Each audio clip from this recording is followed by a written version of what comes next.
Honorable members, to our online audience, both local and international, our internet connection is back up.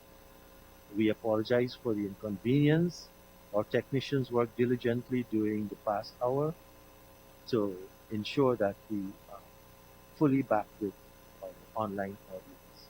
Thank you very much for being patient with us, and thanks to our technician, and thanks to all for continuing to have such a keen interest in our fledgling democracy. The Honorable Member, Mr. Roysdale Ford.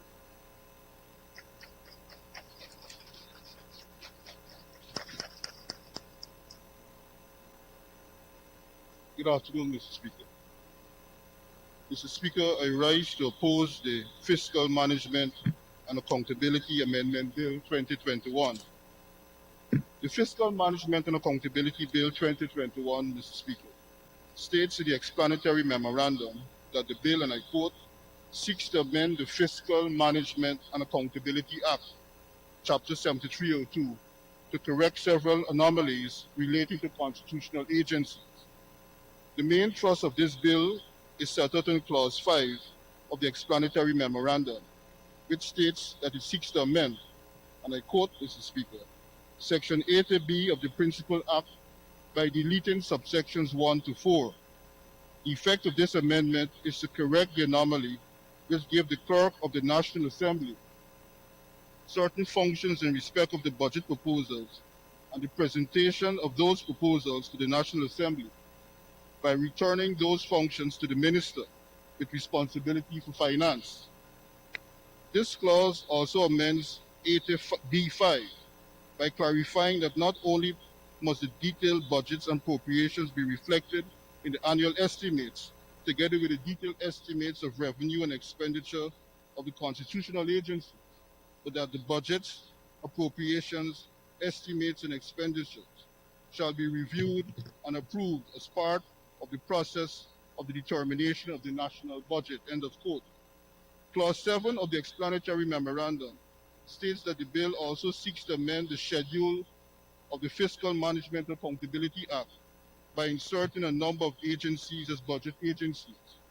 These agencies are the Chamber of Director of Public Prosecutions, the Judicial Service Commission, the Public Service Commission, the Police Service Commission, the Teaching Service Commission, the Public Service Appellate Tribunal, the Public Procurement Commission, the Office of the Ombudsman, the Guyana Elections Commission, Parliament Office, the Supreme Court of Judicature, Ethnic Relations Commission, Human Rights Commission, Women, Gender and Equality Commission, Indigenous Peoples Commission, Rights of the Child Commission, and the Office of the Auditor General.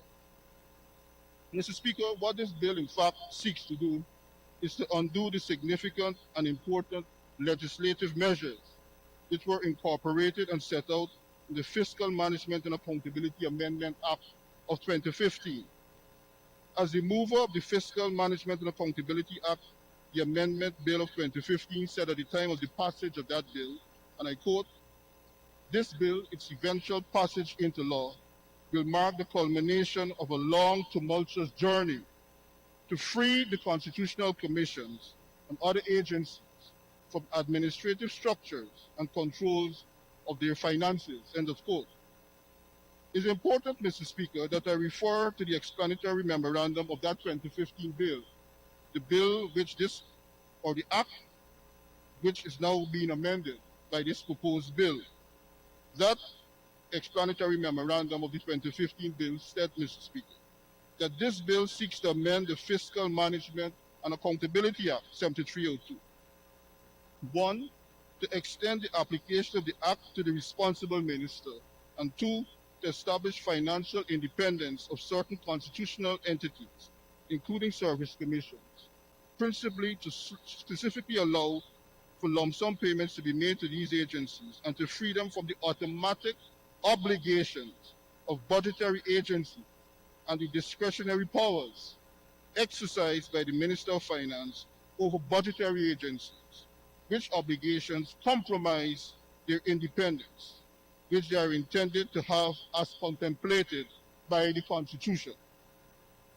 These are the matters, Mr. Speaker, which this bill seeks to change, and these are the issues, the very important issues, which are currently before you, Mr. Speaker, and on the floor of this House for consideration. So whilst the Honorable Minister of Finance would have indicated to you and to the members of this House and to the public and the world at large that this is a most simple bill, I will endeavor during the course of my presentation to elucidate a number of errors in the bill, a number of misconceptions, and in numerous instances where that statement belies the importance and the constitutional framework which we have to consider in seeking this amendment. Mr. Speaker, the scheme introduced by the Fiscal Management and Accountability Act of 2015 resulted in the following. First, it gave authority to the named public individual responsible for managing the affairs of the agency to prepare the budget estimates and submit it to the Clerk of the National Assembly. The submission to the Clerk of the National Assembly, Mr. Speaker, removed the need to submit the estimates directly to the Minister of Finance. At the time of submitting the estimates to the clerk, the head of the agency is required also to copy it to the Minister of Finance and to the Speaker of the National Assembly. The single exception is in that of the Auditor General's Office, to which the Public Accounts Committee has specific responsibility. The procedure set out in the 2015 amendments to the Fiscal Management and Accountability Act allows for the request for funding by agencies to be considered directly and only by the National Assembly instead of through the subject ministry. In preparation of the budget submissions, the constitutional agencies will be guided by the budget circular issued by the Minister and Ministry of Finance, as set out in the Fiscal Management and Accountability Act. Any concern, Mr. Speaker, that the fiscal autonomy of the constitutional agencies might be abused and they could demand any amount from the executive without providing supporting arguments for justification was without merit. These agencies were subjected to the same fiscal structures as other agencies. However, where they attempt to seek an exemption from the general fiscal constraint being imposed on the rest of the budget agencies, the relevant constitutional agencies had to come to this House to justify. The 2015 amendments provide for the Minister of Finance to submit his comments and recommendations on the budget of the constitutional agencies in a timely manner so as to allow consideration to the National Assembly. At this point, Mr. Speaker, I wish to draw to the public's attention and the world's attention that this did not happen in relation to the last budget. On the very first day when we were sworn in, the constitutional agency's budget was considered and determined by this House. At that time, Mr. Speaker, there was no sitting chairman or there was no public accounts committee constituted in accordance with the standard order. So I just want to highlight again that from day one, Mr. Speaker, from day one of this Parliament, there have been non-compliance with the Fiscal Management and Accountability Act.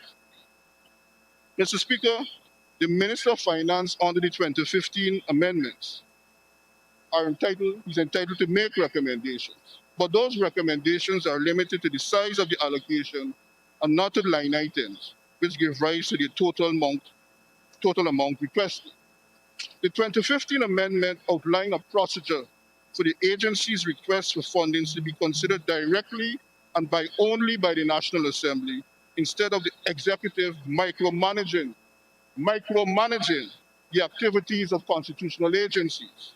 Mr. Speaker, the measures set out in the 2015 Act ended once and for all the executive's ability to interfere with the affairs of constitutional agencies.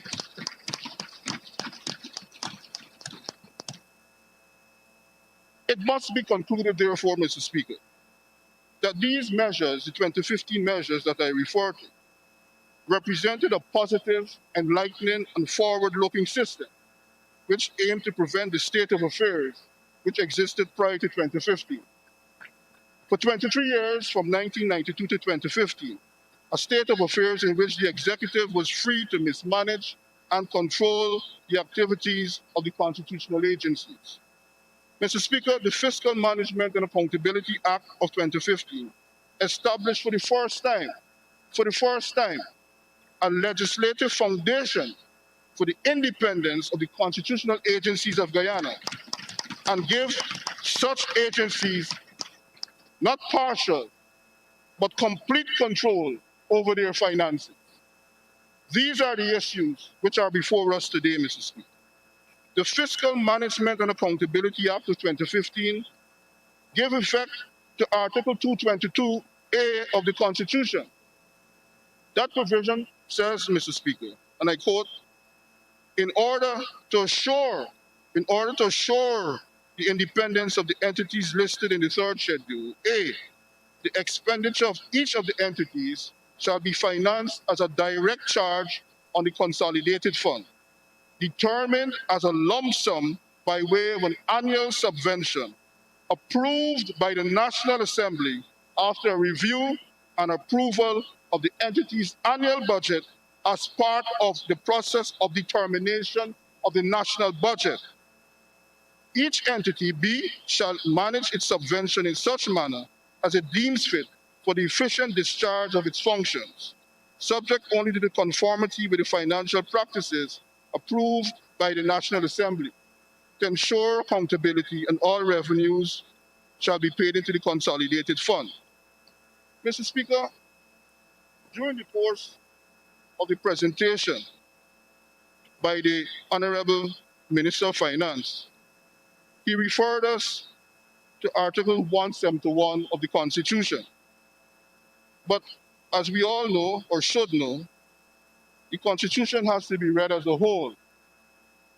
And I would like to refer this Honorable House attention first to Article 122A of the Constitution. It says, Mr. Speaker, all courts, this is in relation to the Supreme Court of Judicature, all courts and persons presiding over the courts shall exercise their functions independently of the control and direction of any other person or authority, and shall be free and independent from political, executive, and any other form of direction and control. Mr. Speaker, Article 171 that was cited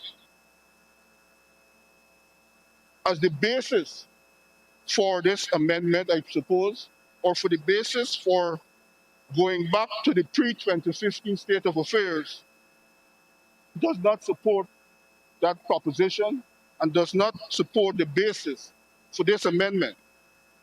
Mr. Speaker, a review of Articles 171 and 222A of the Constitution would lead the reader to conclude, Mr. Speaker, that we are speaking of two different categories of appropriation. Mr. Speaker, under Article 171 of the Constitution, what is contemplated therein is provisions emanating by a bill where the National Assembly is being asked to proceed on a bill to impose any charge upon the consolidated fund. Mr. Speaker, the record of this National Assembly, the Hansard, will show that for the past 5 years, in relation to the constitutional agencies, no such bill was brought because we were not proceeding under Article 171 of the Constitution. This contemplates arrangements where you operate on the basis of an appropriation bill being brought to the House for a budget agency.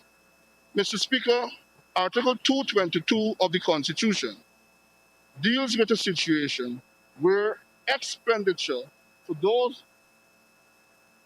entities listed in the schedule is deemed by virtue of the Constitution to be a direct charge on the consolidated fund.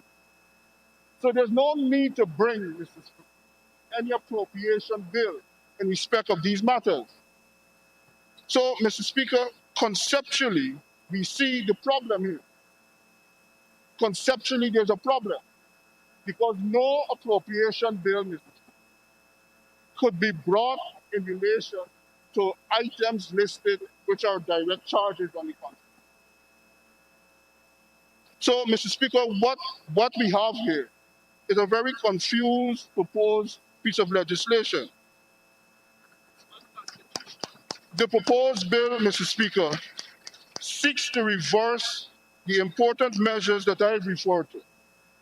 They seek to turn back time, to revert to the days of the PPPC's executive's control, to a time of abuse of the constitutional agencies, to the imprisonment of the constitutional agencies, to the demolition of the independence of the constitutional agencies, to a time where there's a failure to give effect to the language and spirit of the Constitution.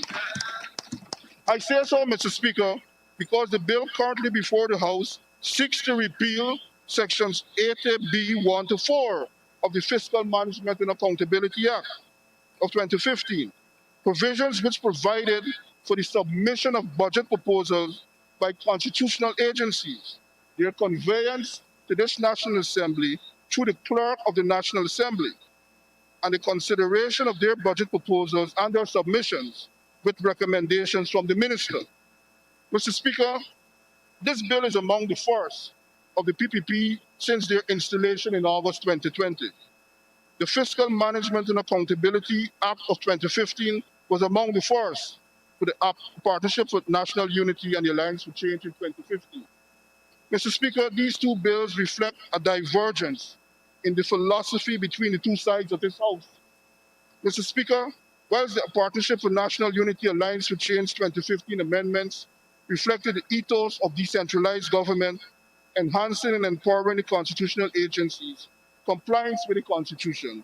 On the other hand, the PPP Civic has not changed, Mr. Speaker, and is here reflecting its philosophy of centralized government, capturing the independence of the constitutional agencies, and corrupting compliance with the Constitution. Mr. Speaker, by amending the schedule to the Fiscal Management and Accountability Act of 2015 to now include the constitutional agencies which are listed in the third schedule in the Constitution, the PPP Civic has once again relegated those constitutional agencies to mere budget agencies, subject to the whims and fancies of the Minister of Finance, his political agenda, and that of his party.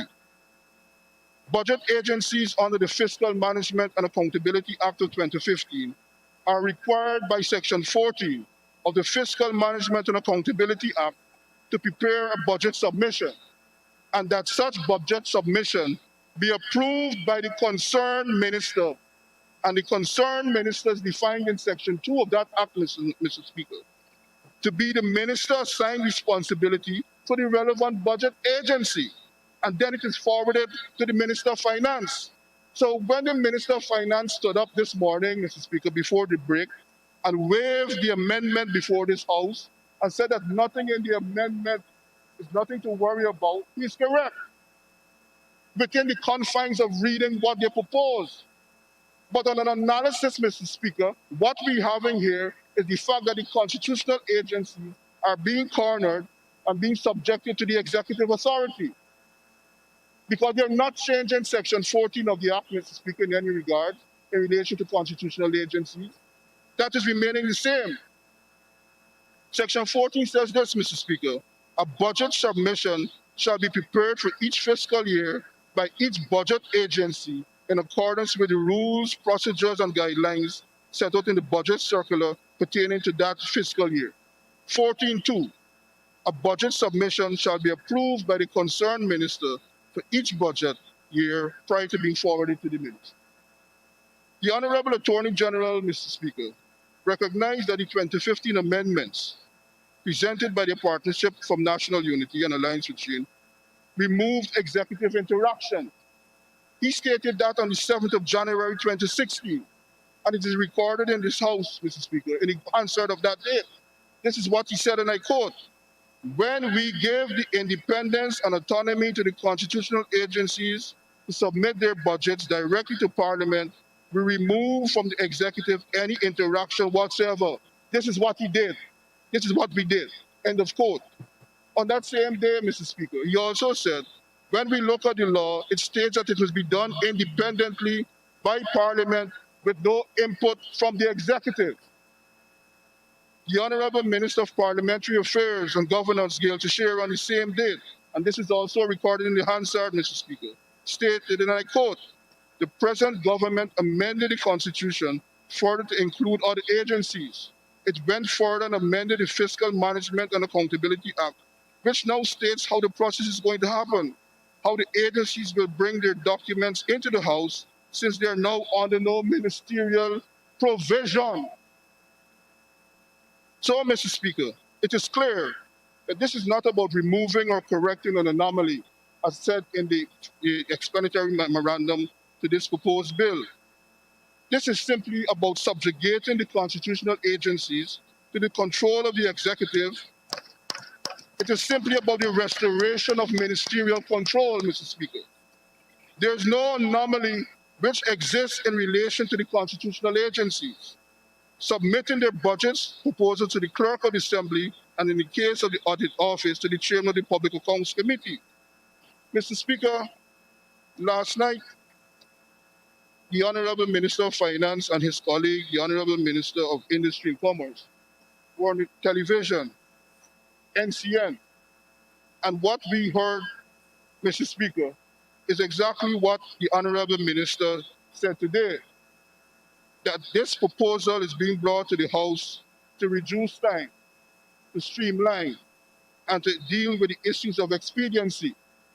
But, Mr. Speaker, I want to point out a certain number of indisputable facts.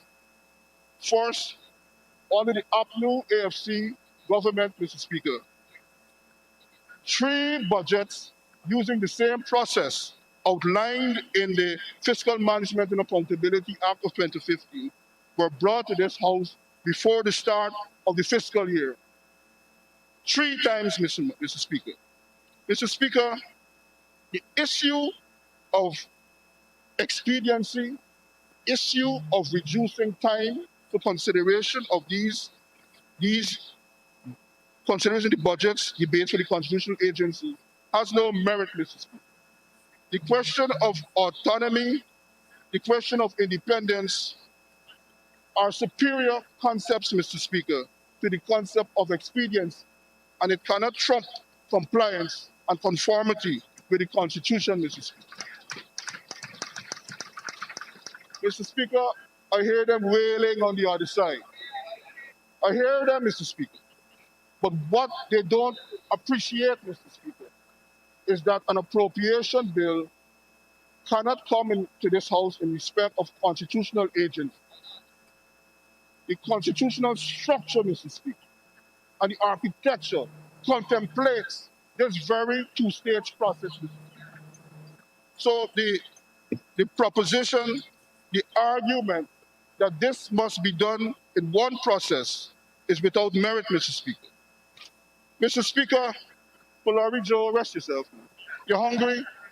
Mr. Speaker, the measure to roll back the independence secured by 2015, to secure by the 2015 amendments, have a good deal to do with the hypocrisy of the PPPC, Mr. Speaker. It's only about the hypocrisy.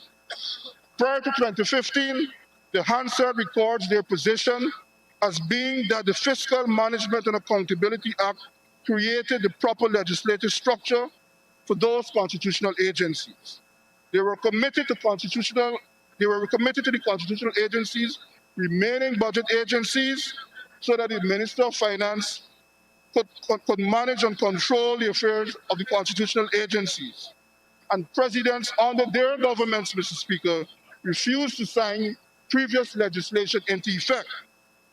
Post-2015, Mr. Speaker, after the APNU AFC would have brought these amendments and enacted them, they were in defense then of the constitutional agencies. Today, 2021, they are again, to use the words of the then Prime Minister and leader of government business, Mr. Moses Dagamutu, seeking to have the constitutional agency imprisoned, and I quote, imprisoned within the ambit of the Fiscal Management and Accountability Act to be railroaded as any other agencies have been railroaded, and to interfere with the independence of the judiciary and the independence of parliament and the independence of other agencies. End of quote. What the other side wants is for the Minister of Finance, Mr. Speaker, to be free to cut and control the budgets of the constitutional agencies. Mr. Speaker, this position is drawn from the words of Mr. Nandalal, the Honorable Attorney General, on the 7th day of January 2016. This is what he said, Mr. Speaker. This is what Mr. Nandalal, the Honorable Minister, said. Quote, the mischief identified by the government, both when it was in opposition as well as in government in mid-2015, when the debate was held, was to ensconce, entrench, and make a reality the fiscal financial autonomy and independence of those constitutional agencies. That was the policy, the letter, and spirit of this law. He's saying that, Mr. Speaker. I continue. We were told that the procedure extant at that time was bad and that it undermined independence and autonomy because it resided in power in the Minister of Finance to review and reduce budget estimates that were presented to him. What is the difference? We have moved the place of reduction from Urquhart and Main Streets, the Ministry of Finance, and we have relocated it or located it in the public buildings, the Parliament. He continues, the very Minister of Finance is recommending the cut, but the cut this time will be affected by his colleagues in Parliament. Instead of one executive officer doing the cut, which was the Minister of Finance doing the cutting of the ministry, he has come to the National Assembly to put forward a cut, and then the cut will be affected by the vote of the executive in the National Assembly. This is a circuitous procedure being employed, the effect being the same, which is the Minister of Finance effectively retaining the power to reduce the budget's proposal of these constitutional agencies, thereby rendering feeble and defeating all of the concepts, precepts, policies, and arguments that we heard about independence and autonomy. Minister Ashley Singh, in previous dispensation, would have done the same thing. This is what Mr. Nandalal is saying, Mr. Speaker, in his presentation. So I don't know if my honorable friend, Mr. Dharamlal, is finally saying that Mr. Nandalal sounds like Lampi Pampi. Minister Ashley Singh, in the previous dispensation, would have done the same thing, reduced the budget by 75 million. This is what the then opposition had said was wrong and undermined the independence of the office. Now they're doing the same thing with the exception that they're doing it here, end of quote. Mr. Speaker, the spurious argument outlined then by the Honorable Attorney General as he then was and is now, and the Minister of Finance as he then was and is now, previously simply misses the point, simply misses the importance of a point lying in Article 222 of the Constitution.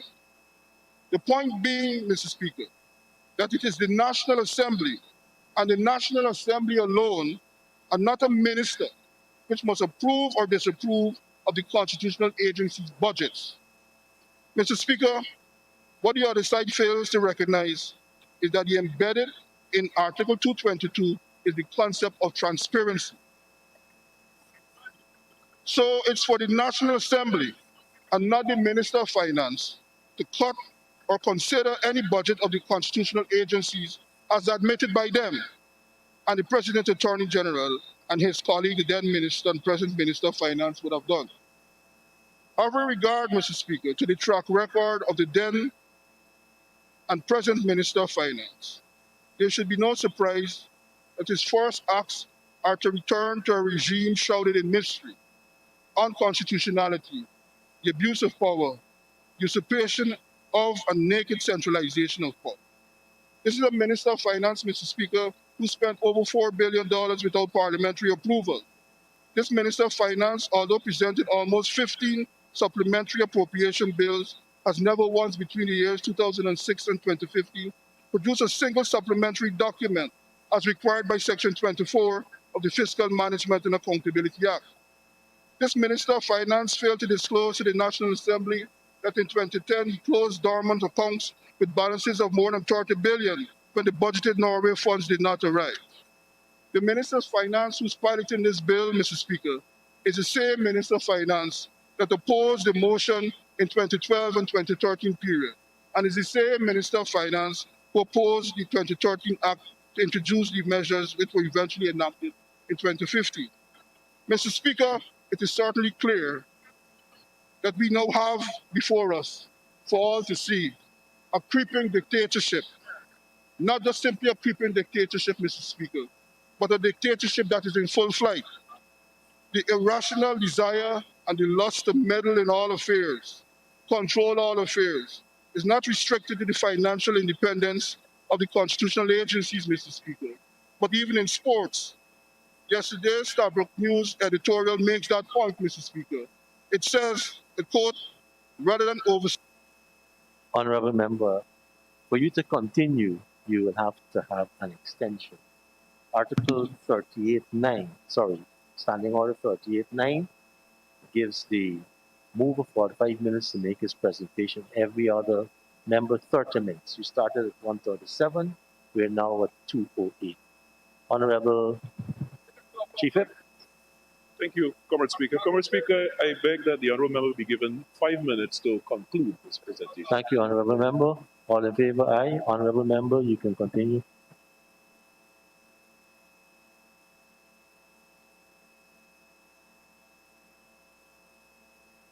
Sorry, Honorable Mr. Speaker, I was saying that the irrational desire and the lust to meddle in all affairs, control all affairs, is not restricted to the financial independence of the constitutional agencies only by this government, but even in sports.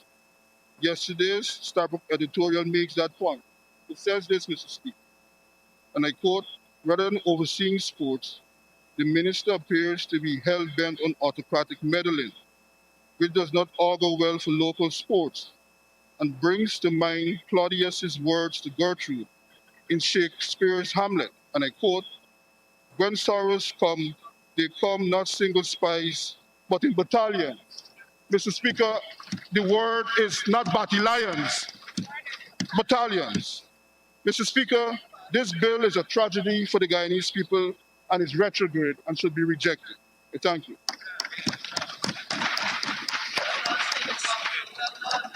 Thank you, Honorable Member. I now call on the Honorable Member, Minister Bishop Juan Edu, Minister of Public Infrastructure, Minister of Works. Thank you very much, Mr. Speaker.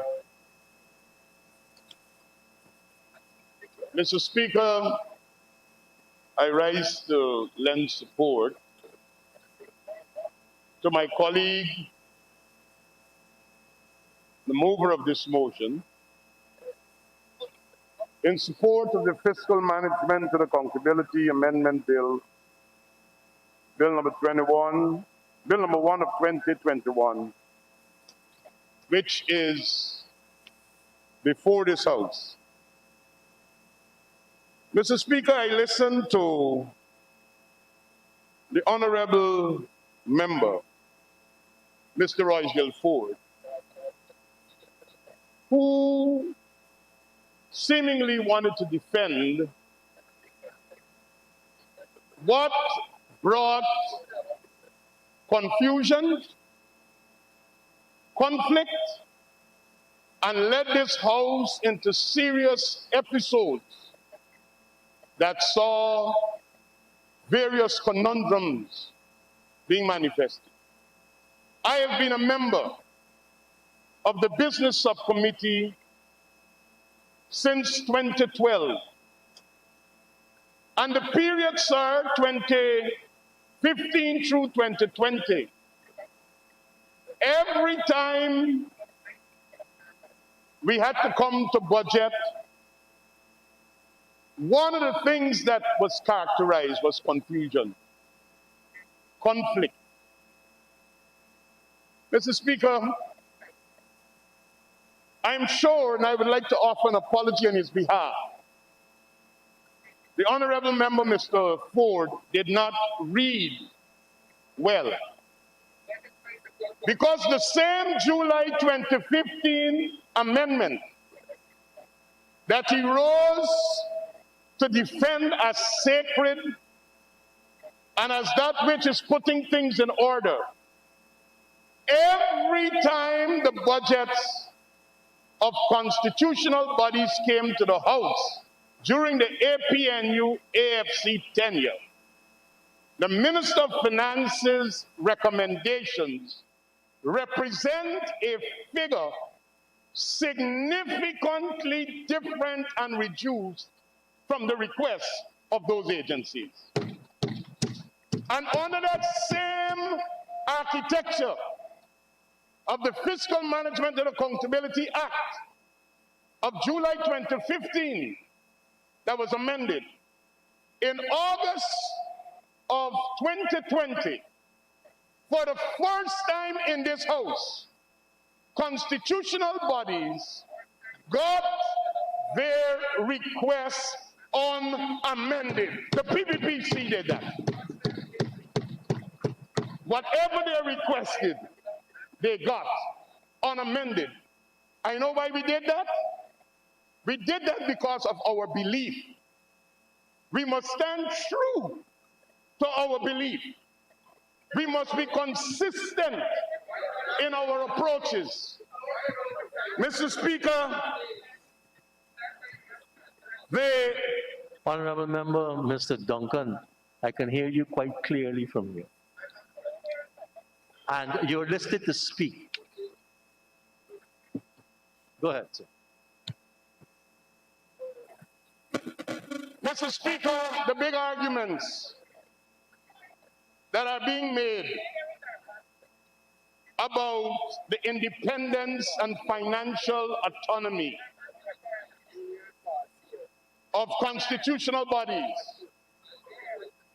Mr. Speaker, I want to bring to this House's notice documentation that I have seen, irrefutable evidence of the then government interfering with the autonomy of constitutional bodies. The chief executive officers of the Rights of the Child Commission, the Women and Gender Equality Commission, the Indigenous Peoples Commission were not signed between the commission and that person. It was signed between the executive and that person. That is interference. And you should be ashamed to come here. You should be ashamed to come here and talk about interference. The documentation will show. The documentation will show that the then Minister of State overreached into those commissions and made concessions and granted privileges to members of staff without even the commissioners approving it. That is the nature of that government. And you spend the money. Mr. Speaker. Honorable Minister, Honorable Chief Whip. Comrade Speaker, Standing Order 41-6, no member shall impugn improper motive to any member of the Assembly. What is that? We kindly ask that the Honorable Minister withdraw the statement, or it be written from the state. Thank you, The Honorable truth Member. always have a problem with some people. Mr. Speaker, if they have a problem with what I'm saying, take me to the Privileges Commission. Take me to the Privileges Committee, and I'll provide the evidence. Because when I said your raise in salary was over $1 billion, and I went to the Privileges Committee and showed that it was over $1 billion, you sought to hide the facts. I stand by my word. You overreached and interfered with the independence of commissions. That's what you did. Honorable Member, Mr. Jones, Minister. So to come to this Honorable House, Member, Mr. Jones. Thank you, Comrade Speaker. I crave your guidance, sir, based on Standing Order 41-6. As I mentioned before, the Honourable Minister impugned improper motive on the Honourable Member, Leader of the Opposition. We ask that he withdraws that statement or it be stricken from the Hansards. So just remind us what you understood him to say. Remind us what you understood the minister was saying. The minister said that the current leader of the opposition, while he was Minister of State, overreached his authority and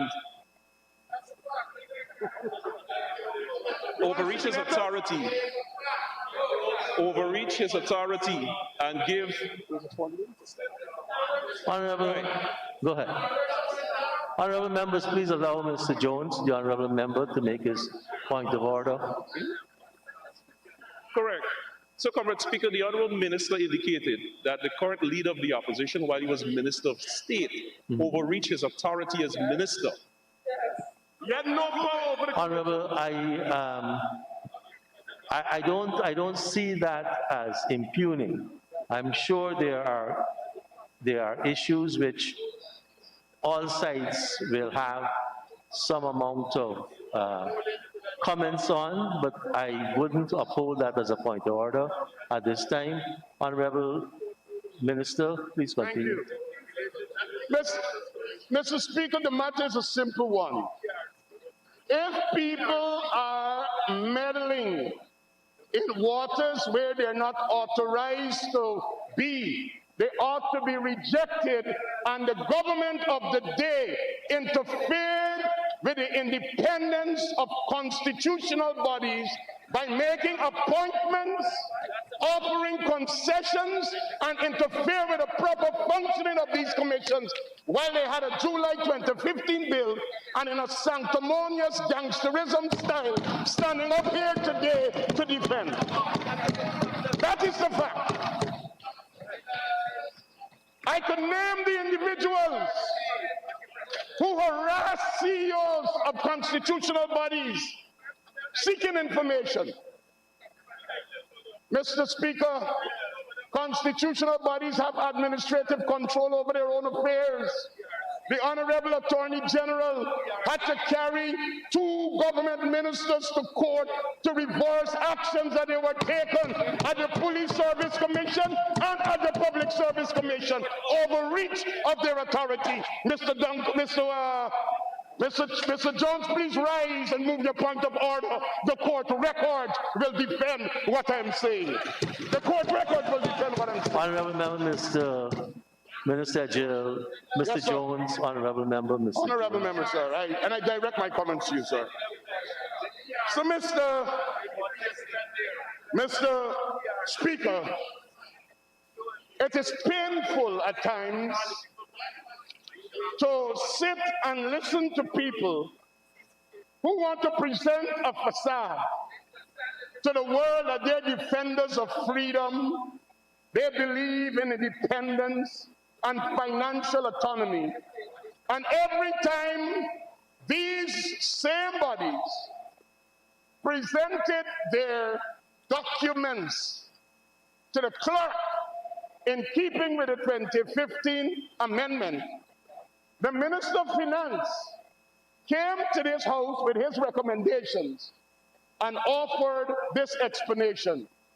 We are recommending this amount based upon the fiscal space that is available. What a charade. Minister Ashley Singh's amendment that I support is to bring an end to that charade that we saw from 2015 all the way through to 2018. That is what we are doing. Bring an end to that charade. Mr. Speaker, the Honorable Leader of the Opposition, if he would like to inquire, he should use the position of a research officer to research properly before he speaks. It will help him. He will sound much more intelligent in his heckling than what he's trying to do right now. Because when they can't improve their arguments, they get nasty and personal, and that must not be allowed. We have to bring that to an end in this house. Mr. Speaker, I want to remind, the evidence is there. Some of us participated. And because I know other speakers are coming behind me, I don't have to deal with everything. We sat in the business subcommittee.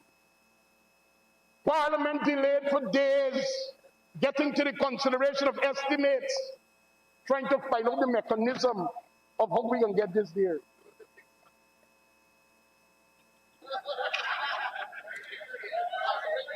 Mr. Speaker, why were we there?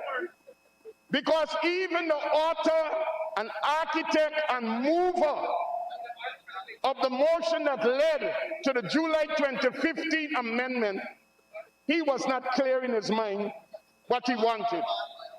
That was birthed in an era when the opposition had a one-seat majority, where they were cutting budgets and they wanted to control government spending from the opposition benches. And because those measures and motions were passed in their era, they had to live and keep faith with the people of Guyana, even though they know they were wrong. They went and they made these amendments, even though they knew it was not workable. So even when it was time for the presentation of the Auditor General's budget, and they realized that the then chairman of the PAC had to, according to the July 2015 amendment, not that we agree with it, because I don't know how an opposition member could be presented a budget that makes a charge on the accounts of Guyana without the approval of the executive in violation of the Constitution of Guyana. That created another confusion. So ministers sing amendment is to bring an end to that confusion. It's to bring an end to that crisis. And we have shown the people of Guyana that we are prepared to follow the law. So even when we came to government in 2020, the law that was in place, we followed it, but we practice it in the true spirit by not amending the budgets of the agencies. But you who passed the law, you use your one-seat majority in the parliament to humiliate those constitutional bodies on the floor of the National Assembly by cutting their budgets. That's what you did. So when the minister stood up and says he is recommending a sum, what he was actually doing was humiliating the agency by saying, I am giving you this, take it and do what you want with it. That is what you were doing. We are removing that bullyism. We are removing that despicable behavior. We are bringing it into an era of decency, engagement, consultation, financial analysis, and proper spending, of allowing a proper engagement so that you allow figures with justification and not capriciously and whimsically executing vengeance because of your own personal vendettas. That is what we are removing. Mr. Speaker, if we leave this the way it is, if you leave this the way it is, with the vendetta that we have seen before, if this group that is currently now the opposition ever get into office and they have a problem with any one of these agencies, they will silently sit and wait until it's budget time, and then they will come and say, do what you want, we're giving you a number, you can't do nothing about it. This is bringing financial planning, projection, situating things in its proper context so that we could have an overall picture that Guyana's development would be adequately financed in a balanced way, not one group being left behind, but everybody being allowed access to state resources so that our development will be in a very programmed manner. And that is what the Minister of Finance is suggesting here today. So, Mr. Speaker, the breaches that we have seen, the breaches that would have been experienced, the confusions, the difficulties that we face, we're getting the country back to normal. For example, this bill gives the clerk of the National Assembly a power and authority that is totally outside of his constitutional function. He became the administrative officer to finance the affairs of constitutional bodies by him receiving budgets and presenting them to the Parliament, and the budget agency merely sending copies to the Speaker and the Minister of Finance. The clerk don't need such a job. The reason why you have an executive and the people choose their government is that they say to the government, we have put you there, you are accountable to us for the way you spend our money, you are accountable to us for the management of our resources, and the Constitution makes provision that any minister who comes to the Parliament with a bill that will cause that has financial implications, it must have the approval of the cabinet. Because that is the way good governance goes. Collective responsibility and being answerable to the people of Guyana. So, Mr. Speaker, all the arguments about making these constitutional bodies subservient, reducing them to budget agencies, I can guarantee you, Mr. Speaker, between 2015 and 2018-2019, with the July 2015 amendment, a lot of the budget agencies never got their money in lump sums. You know why they couldn't get their monies in lump sums? It wasn't practical. The country don't collect all the taxes at one time. So the chief executive officer, the financial officers, were still running down to the Ministry of Finance and making all kinds of negotiations with a bill,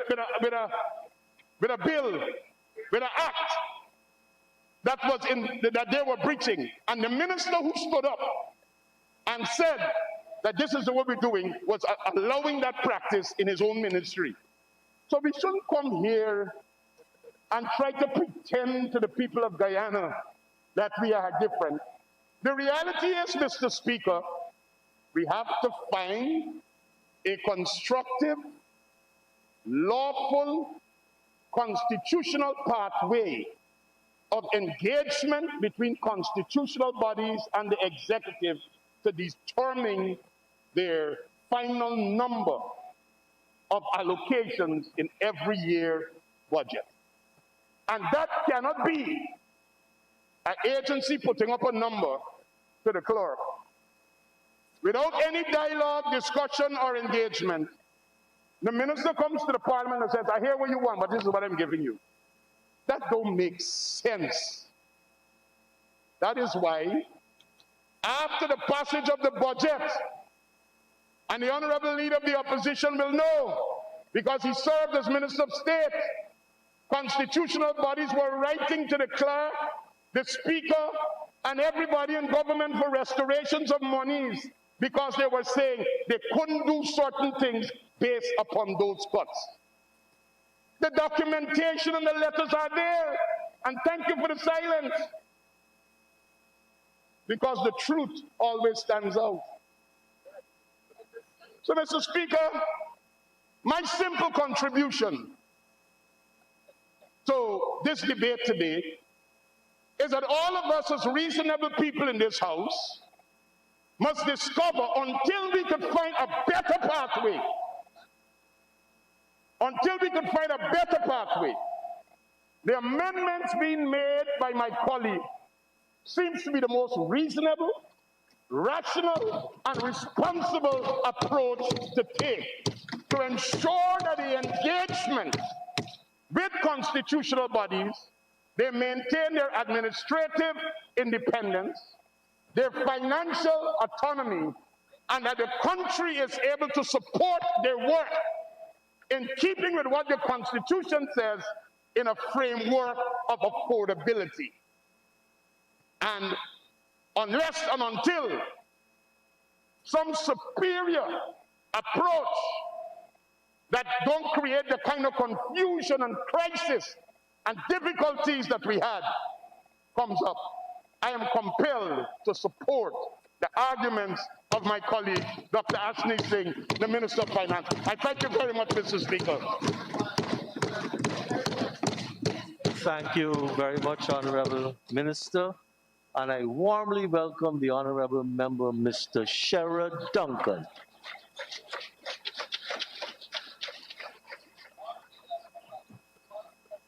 Generous Speaker. Thank you, sir. Unbiased Speaker. Thank you for your comments this morning. From your comments, I get the impression you're an ardent fan of the evening show in the ring. Here's from 8 o'clock every night, social media. Mr. Speaker, there's a passage in the Bible. There's a passage in the Bible, Mr. Speaker. Just before Saul was converted, and he listened to the arguments of the other side. He said, almost you have persuaded me to become a Christian. When I listened to the bishop, he's almost persuaded me to his arguments. But you see, I understand the facts, Mr. Speaker, and I endeavor to present the facts to the Guyanese people. Mr. Speaker, the core principles of the Alliance for Change, its bedrock principles are transparency, accountability, and good governance. It is with these values in mind, Mr. Speaker, that we agreed with our coalition partners in 2015 that the FMMA, the Fiscal Management and Accountability Act, we agreed with them on the amendments that were proposed and subsequently passed. And we stand with our coalition partners today. And as such, we cannot agree with the amendments proposed by the government. Mr. Speaker, a wise man said, only light can drive out darkness. And there can never be too much light. We know all too well of the darkness of the pre-2015 era, when, as one poet said, all around the land, red flowers bent their heads in awful sorrow. And the shining sun was hidden in the sky. Then 2015 came, and the light came to drive out the darkness. Mr. Speaker, in the explanatory memorandum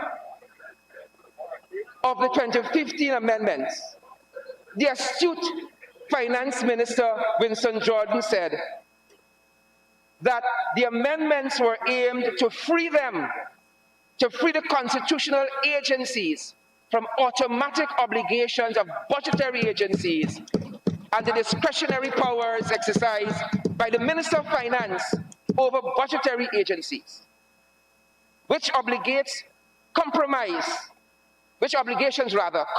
their independence, which they are intended to have as contemplated by the Constitution.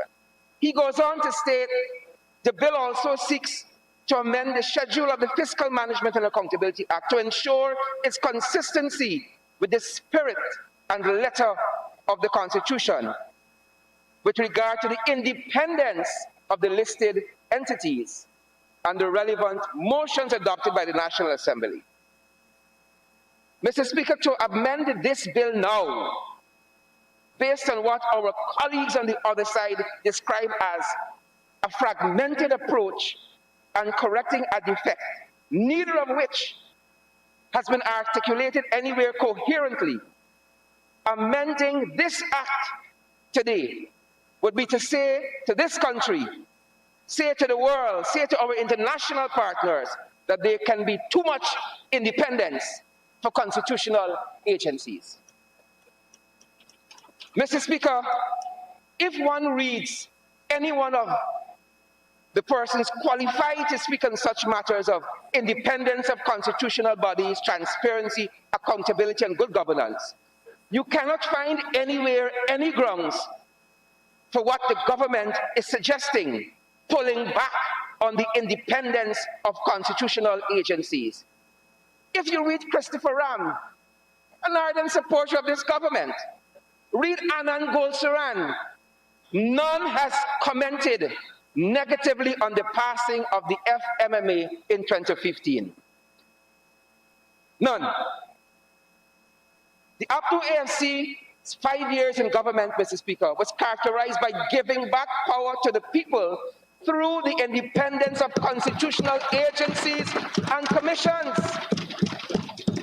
Mr. Speaker, we gave back power to the people by not only holding local government elections, but also activating the Local Government Commission,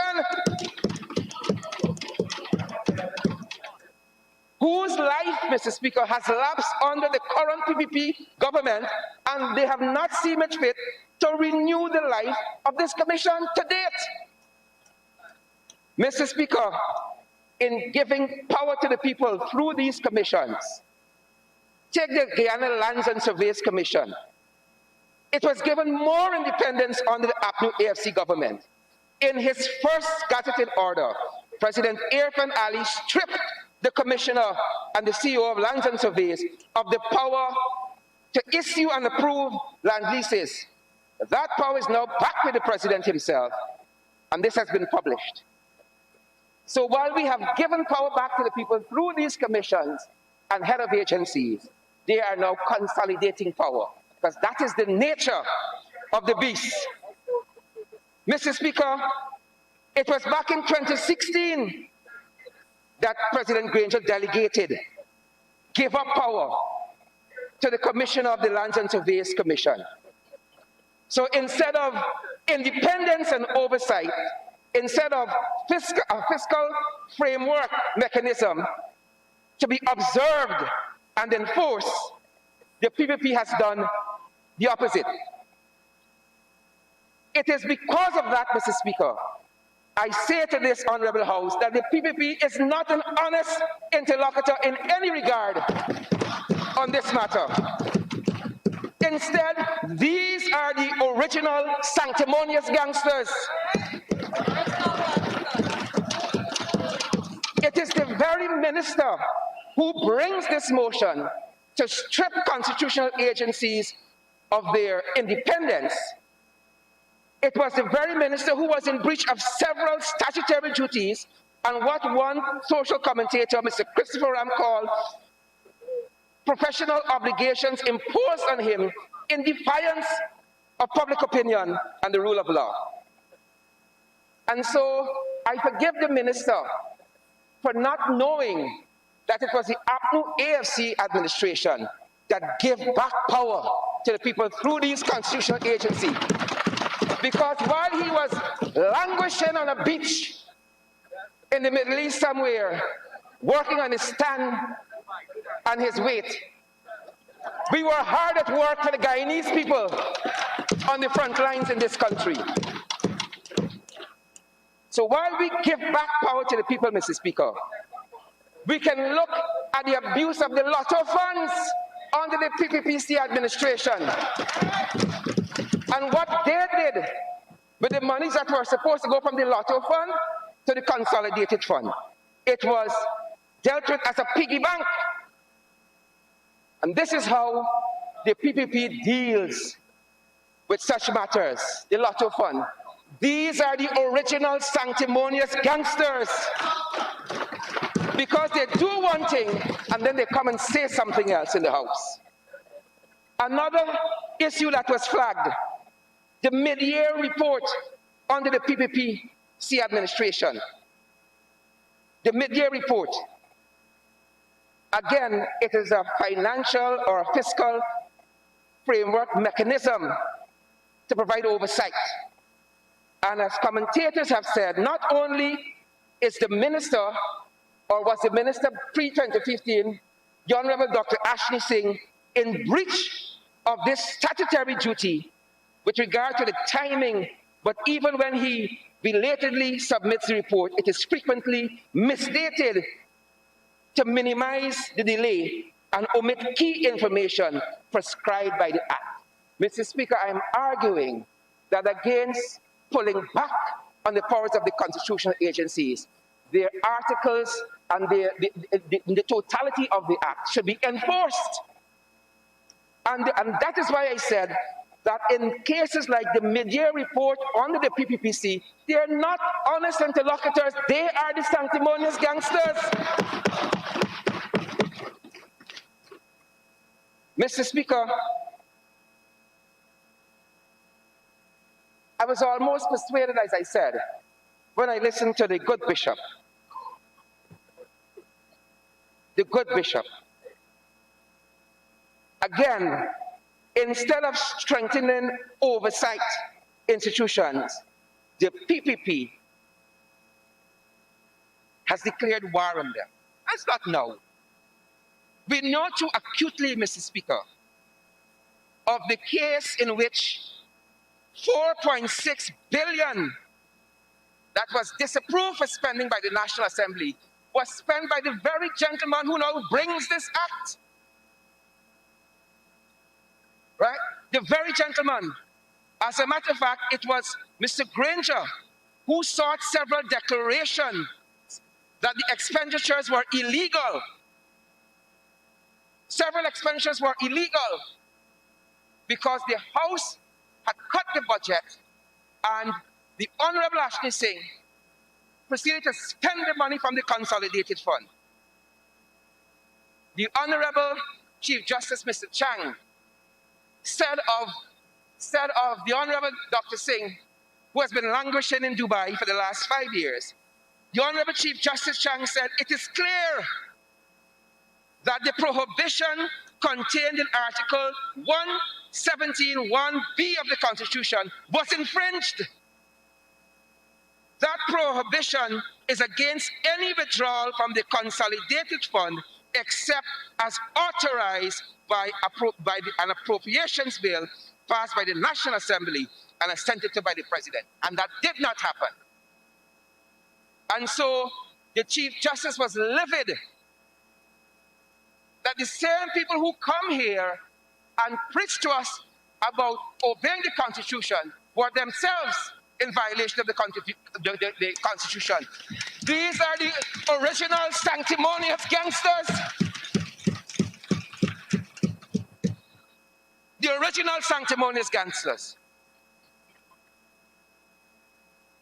The original sanctimonious gangsters. And again, Mr. Speaker, instead of strengthening oversight institutions, the PPP has declared war on them. And we can start with the Integrity Commission. We can start with the Ethnic Relations Commission, that the good bishop used to be the chairman of. Now he's a politician. He left the Ethnic Relations Commission and picked up politics. He's put down his cross. He's now following the PPP.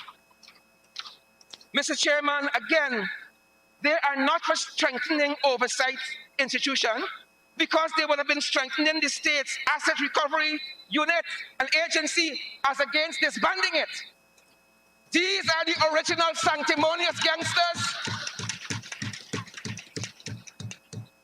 The Public Procurement Commission, Mr. Speaker, after 15 years since the Constitution was amended to provide for the establishment of the Commission, it was not until 2016 that the 5 members of the Commission were appointed.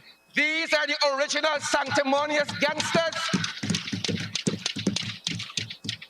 Mr. Speaker, since the life of the commissioners came to an end last October, the Commission has not been reconstituted.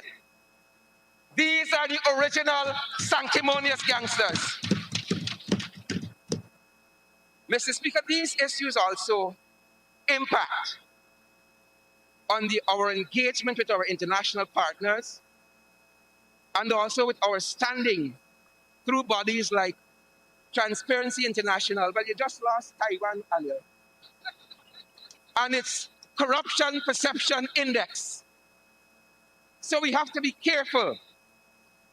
I say to the people of Guyana that this act, as passed in 2015, offered the genuine safeguards on the independence of these constitutional agencies, and to do anything less than keep it intact how it is to pull back from giving power back to the people through their constitutional agencies. So you can listen to me on the other side of the house, Guyanese, or you can listen and follow a man like Ashley Singh, Honorable Ashley Singh, who quite recently inexplicably had some fraud charges dropped without any reason. And they come here to lecture us about law. The real... I thank you, Mr. Speaker.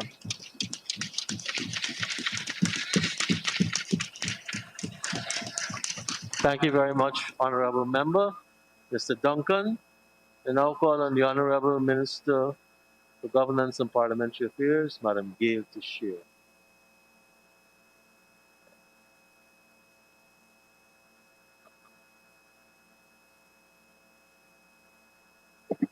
Mr. Speaker, thank you for giving me the floor. I want to say to this House that this saga began in 2012. This whole controversy on this bill began almost 9 years ago. And so we have to remember how we end up what we are here now. In 2012, in the midst of discussions on the first budget with the APNU AFC parliamentary opposition, there were discussions on this issue of constitutional bodies.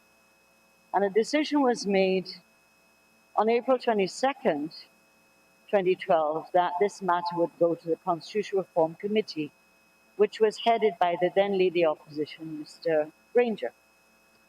However, in the interregnum, Mr. Carl Greenwich brought a motion to bring into effect that the service commissions and the rights commissions, constitutional bodies, must be treated in a fashion that would not have them being reviewed, but allowing them to come to the House in some kind of mechanism. This was discussed in the House, and the PPPC then, as now, pointed out the flaws in the motion. Now, a motion is not legally binding, and that was the first issue. The second issue was that the arguments on transparency and independence of the constitutional bodies were also flawed. Flawed because the constitutional reform process focused on two components to do with transparency and independence of the constitutional bodies. One was to develop a parliamentary mechanism for consensual agreement on the manner in which the commissions were appointed, so that in the service commissions, it is only in one service commission the president has a discretion of his own to appoint. In fact, they left out, despite the Constitutional Reform Commission giving the president a person to appoint in the police service and in the judicial service, somehow in the drafting that was left out. the rights commissions were appointed by a mechanism through the committee of appointment, like the service commissions. So the focus of the Constitutional Reform Commission 1999 to 2001 was to focus on the way in which the commissions were appointed, that this would not be subject to the executive, and that the bodies would come, the representatives would come from a combination of stakeholders using a parliamentary mechanism which required a two-thirds majority. And so that was put in place in 2002, 2003.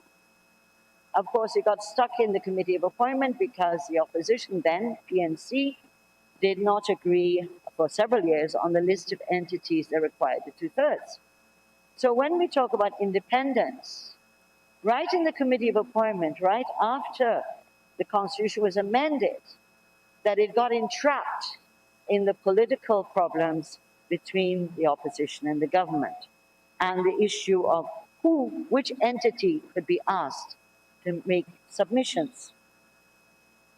So the Constitution was very clear, and the Commission was very clear, that in order to protect the independence of the commissions, that the hand of the executive had to be removed, and that a parliamentary mechanism was created. So that's number one.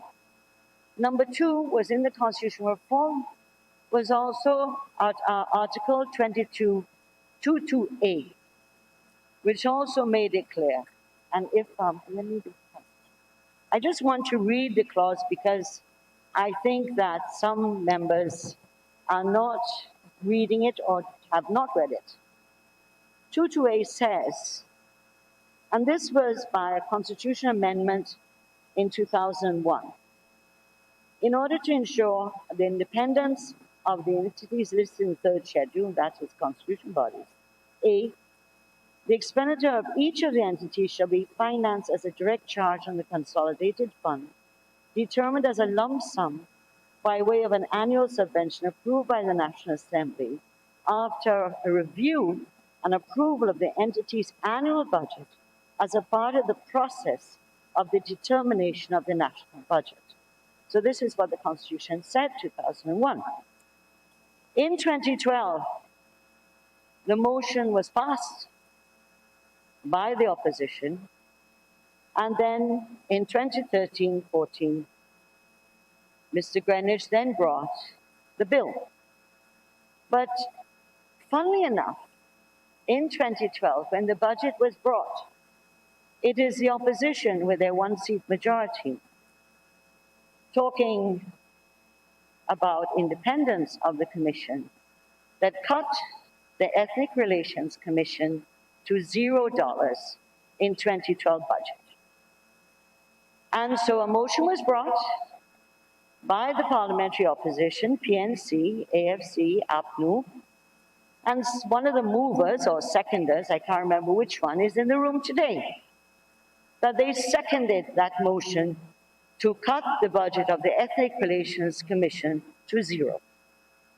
And that was after the motion was, sorry, before the motion was brought by Mr. Greenwich.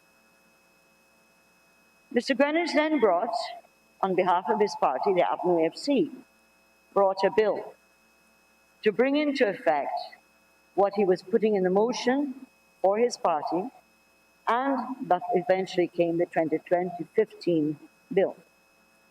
That was brought to this House and again debated, and the similar arguments that are being made today, both sides of the House, are similar as what was said then. The motion, the bill was passed with a one-seat majority, and the President Ramatar, with his constitutional powers that give him the right to not assent to a bill, he implemented and invoked that part of the Constitution. The reasons were given in writing as required by the Constitution, which meant the bill could not return to Parliament within 6 months. The 2015 elections were held, and in July 2015, the bill was brought to the House as what became the Fiscal Management Accountability Amendment Act of 2015, signed by Mr. Granger in August the 5th, 2015. And again, it was debated, but we were not present in the House. But the importance of the issue is that the bill collided with 2222A because it removed the review and scrutiny of the National Assembly for any entity, including constitutional bodies, requesting money from the Consolidated Fund or any other public money and public accounts of this country. They have to come to the House for approval. We have pointed this out publicly at that time. And then, ironically, as my earlier speakers have said, that having come so sanctimoniously to the House on 2012 about independence of the constitutional commissions, and coming so sanctimoniously in 2014 while you cut the budgets, sanctimonious again in 2015 where you cut the budgets again. So having made these big moral arguments, in 2015 having passed the bill, in which, as my colleague pointed out, having passed the bill, and the budget was being debated in August 2015, the Minister of Finance had no clue how it was going to be implemented. And as my colleague pointed out, the Business Subcommittee had several meetings trying to unravel a mechanism. Of course, you used your majority again. But the funny thing is that when the constitutional bodies' budgets were brought to the House, it is the Minister of Finance who cut them in 2016, 2017, 2018, and the 2019 budgets. You cut various constitutional bodies, and ironically, some of them are critical, maybe some more than others. You cut the judiciary, you cut the rights commissions, you cut the DPP, the Director of Public Prosecutions. So don't come here and play sanctimonious, please. Please. It stinks. It really stinks. Because over 9 years, we have been dealing with this issue. And, you know, I'll say this. In 2015, when the APNU AFC won, the APNU AFC had said on the election trail that all those bills that Mr. Ramatar had not assented to, they were bringing back in and assenting. As usual, the APNU AFC doesn't listen. They're hard ears, as they say. You don't listen, you don't learn that you make a mistake, fix yourself. But what they did was, in a fit of pique, with wounded vanity, you came into this House in 2015 and railroaded this in, and you passed it, and now you had to live with it. And when you found out, because Mr. Jordan was not pleased about this whatsoever, because all of a sudden he was reduced to a postman's role, to be able to say cut each time. And the other thing, what was the other unusual issue of this bill?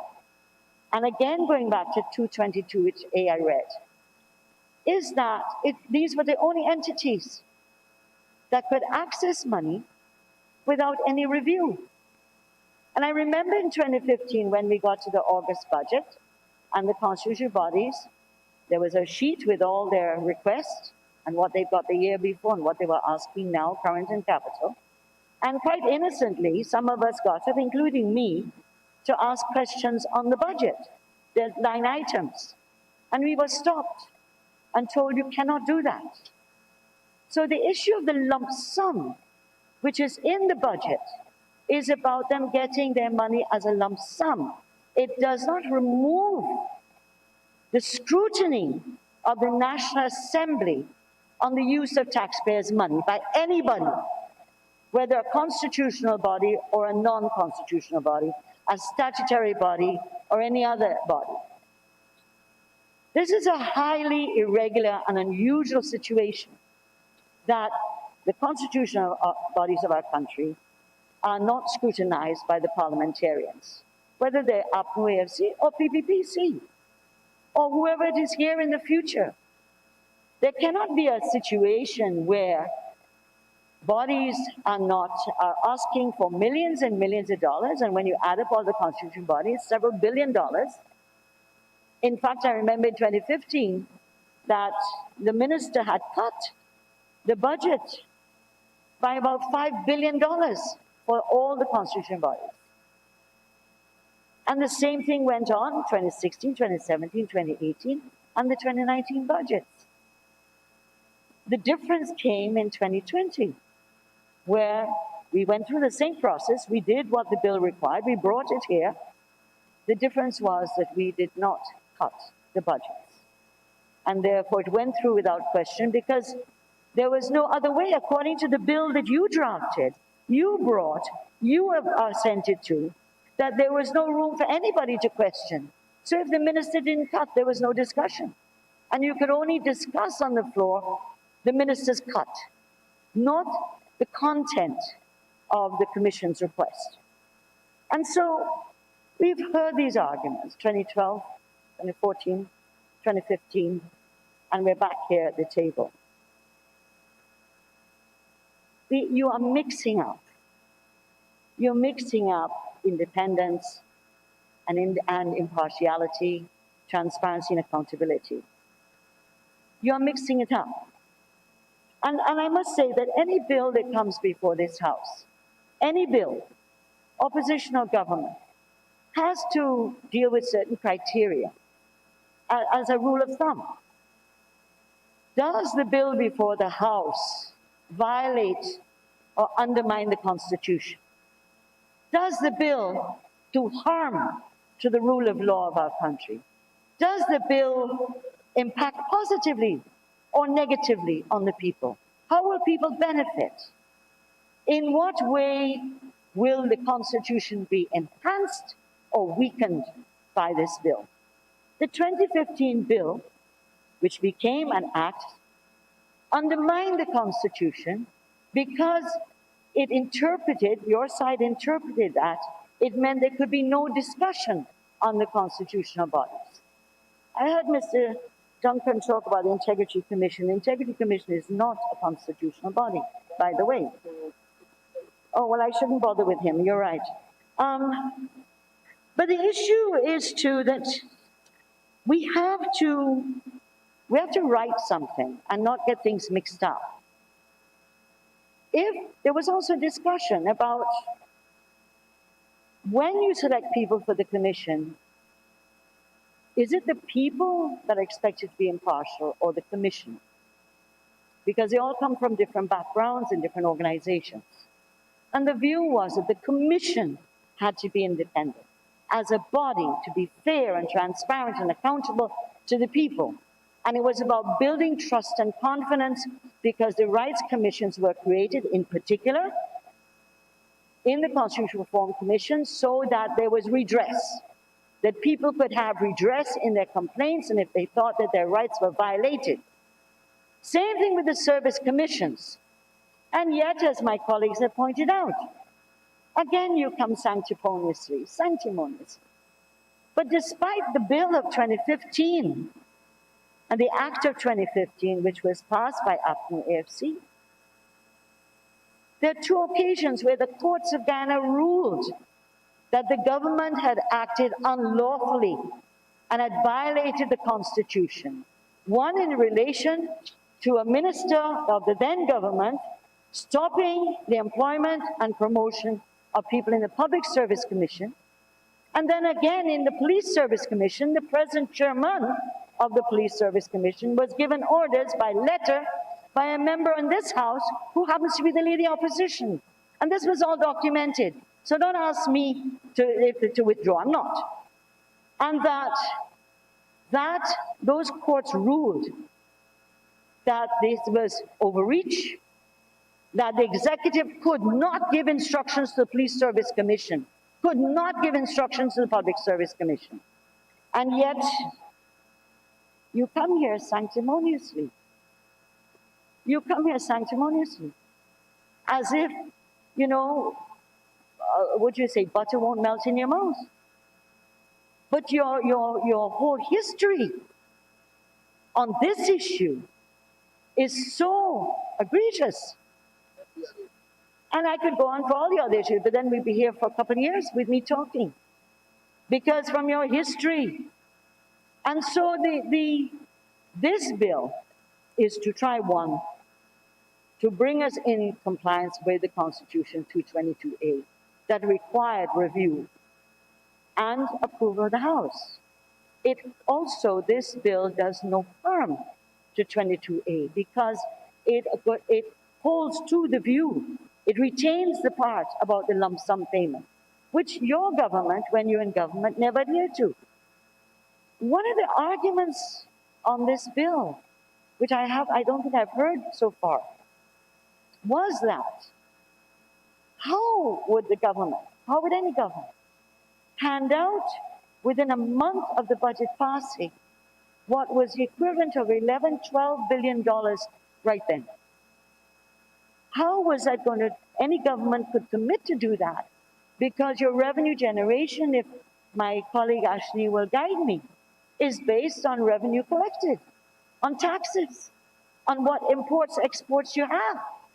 And so the idea, this was raised in the motion of 2012, it was raised in the 2014 debate, it was raised in 2015 in the press.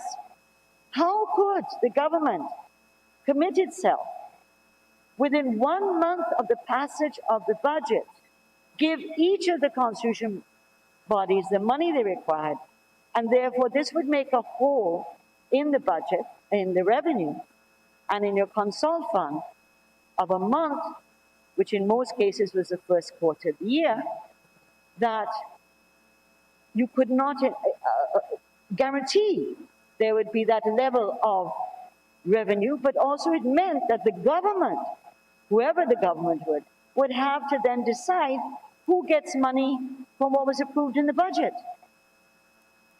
And it was an impractical thing to do. But the Constitution says that, and we have adhered to that. And so the problem with the history of this issue, it had less to do with law and less to do with independence and transparency and more to do with flexing muscles and showing who's the boss. That was what it was, basically. That this whole notion that constitutional bodies were being under-resourced, which was not true.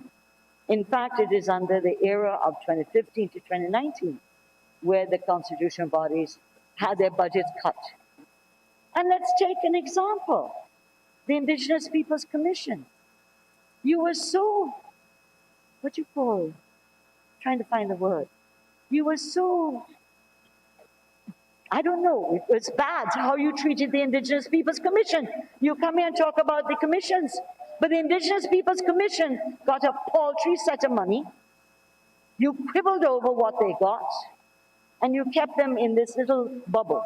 Yet, Bina Hill, which was supported by your government, and which had a former minister who was running it, getting, 5 times more than the Indigenous People Commission, which was a constitutional body to oversee and make sure that the rights of our Indigenous people are protected. But you didn't care. So, I find this discussion today, really kind of repugnant. It's really repugnant because, unfortunately, it's a history of an opposition that refuses to learn. It is an opposition that felt that it was their way or no way, and that no one else made sense. And so, Mr. Speaker, we have gone through this. This bill, and let me go back to the bill just in case I've left out anything. The bill signed by Mr. Granger. The bill has deleted the section 3, 1 to 4. And it has kept a number of the clauses that are there in section 3, because you have to compare the bill before you with the bill that was 2015 Amendment Act, and you have to go back to the Act itself, the Management Accountability Act. And what the bill does is, so it has removed certain areas, but it has also included, to make it very clear that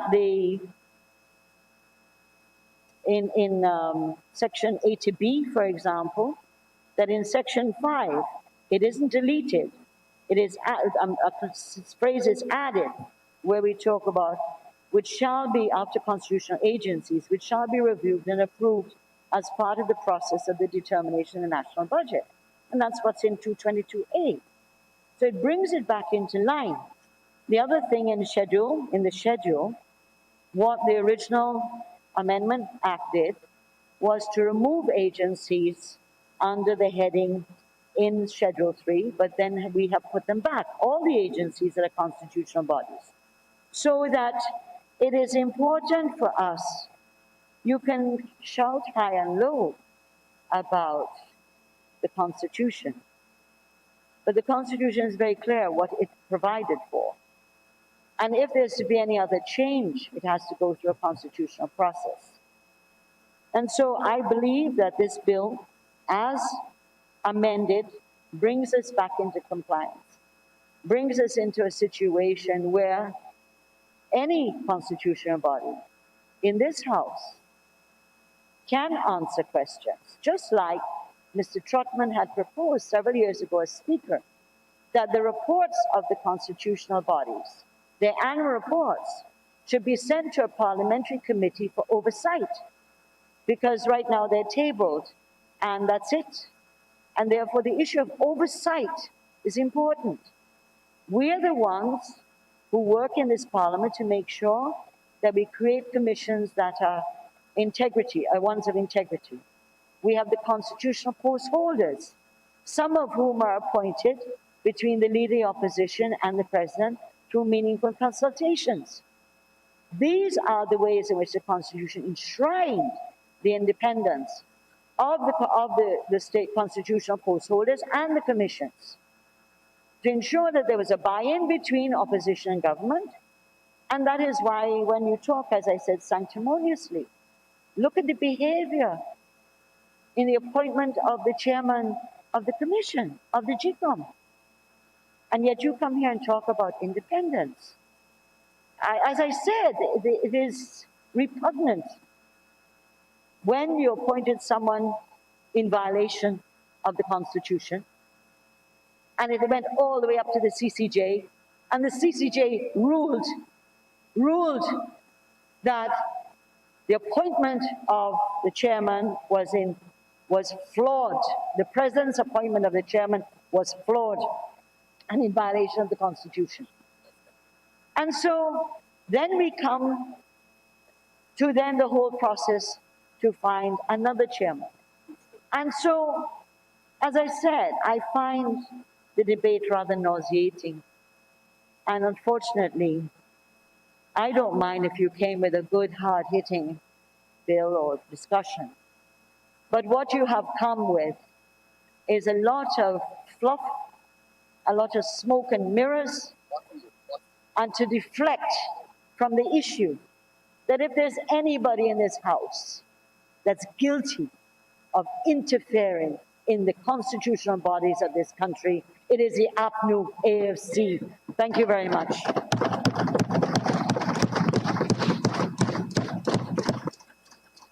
Thank you, Honorable Minister. I now call on the Honorable Member, Ms. Jovita Fernandes, to make her contribution.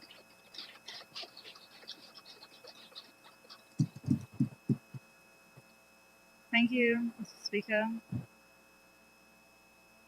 Mr. Speaker, we have heard presentations from government side of the House, and I have listened to the arguments along with everyone else, but to hear the Honorable Member, Mr. Shearer, describe her feeling of this debate on such an important matter as nauseating, it's quite a disappointment to everyone, including and especially the Guyanese people and the constitutional agencies being affected by the changes, the amendments to this bill. Mr. Speaker, in order to comprehensively analyze the impact of the bill before us today, we must first understand where we are and where we will be should this bill be approved today.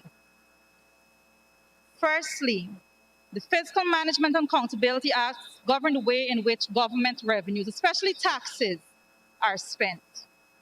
In simpler language, the Act speaks to how government spends the people's money. This bill seeks to change the way in which 17 constitutional agencies prepare their budget.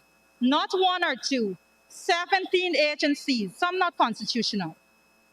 But why? We must ask ourselves, why is it so important for the PPP to want such amendments? And I can say this, Mr. Speaker.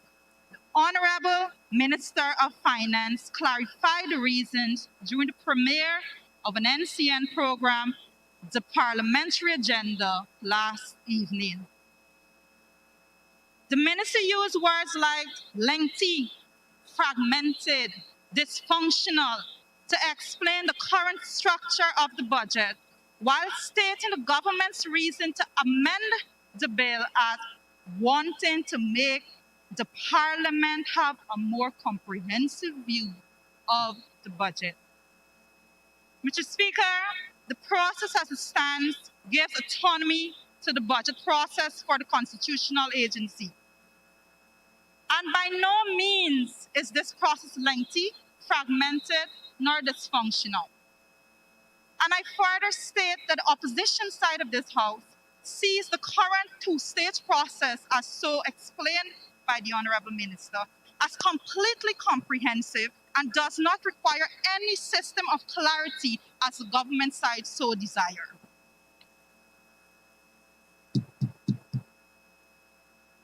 What was clear from the comments by the Honorable Minister, Mr. Speaker, is that there is absolutely no reasonable justification to the amendment to this act other than it is the will of the PPP. There is no other reason.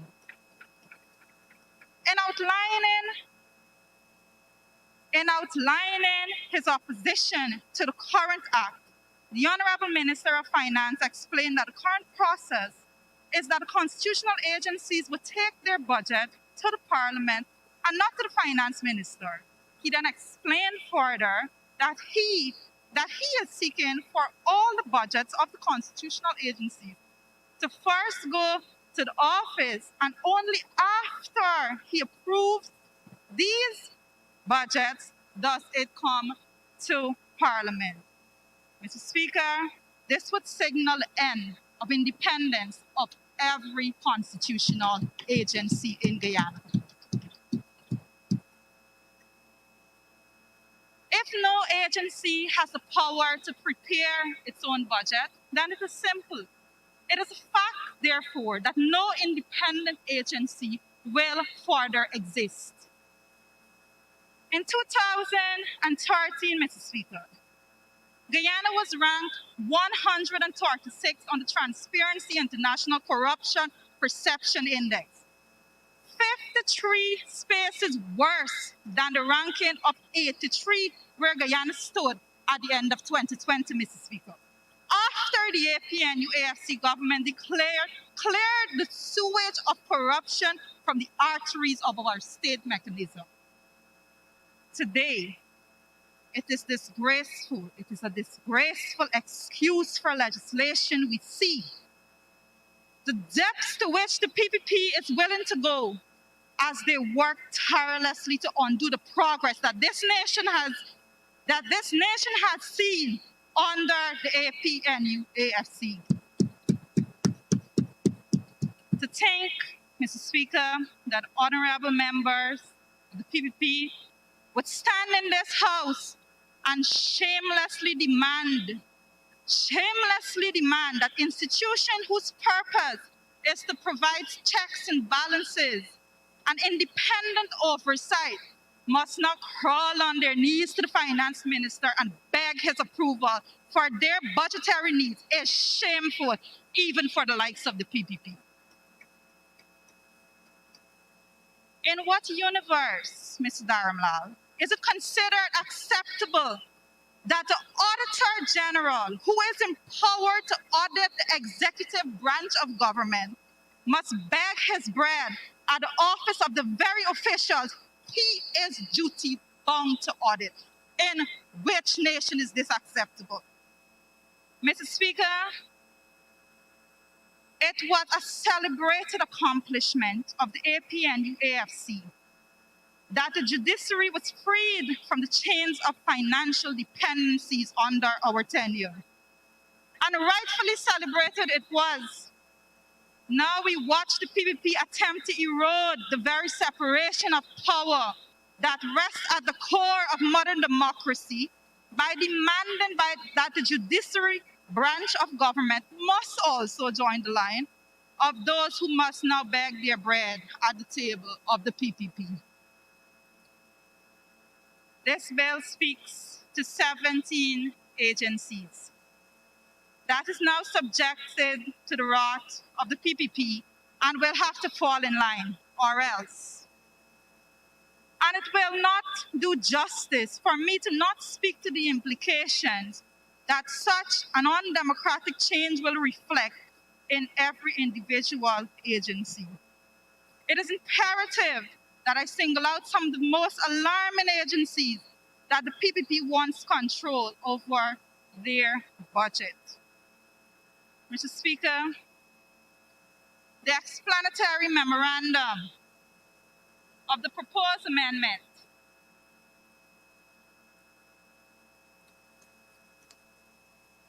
Clause 4 of the bill amends Section 8A of the Principal Act to provide that the format for the annual report of a constitutional agency shall be determined by the official in charge of the constitutional agency in consultation with the concerned minister and the minister with responsibility for finance.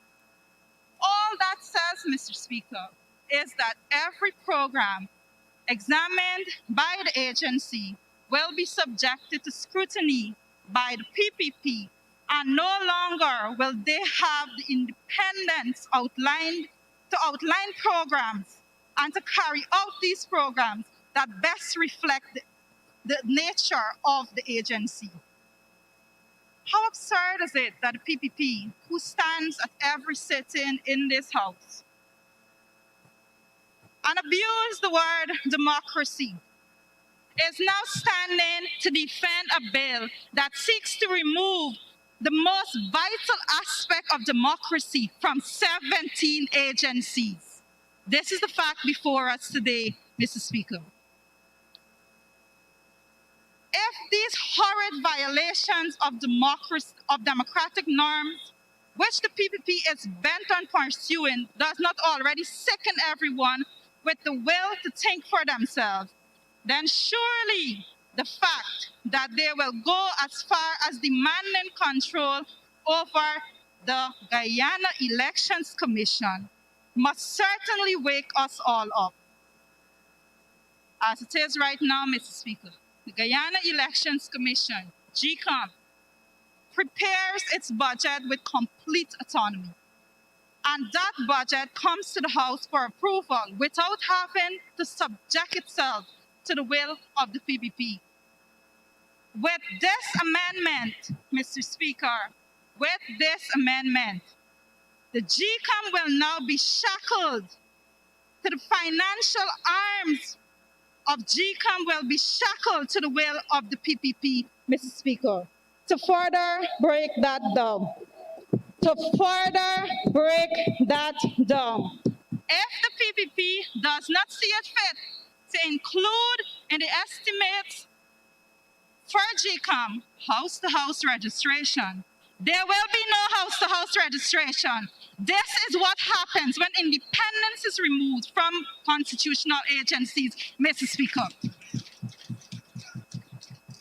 Mr. Speaker, allow me to highlight a few nations where the budget of the Elections Authority fall under the authority of the party in charge.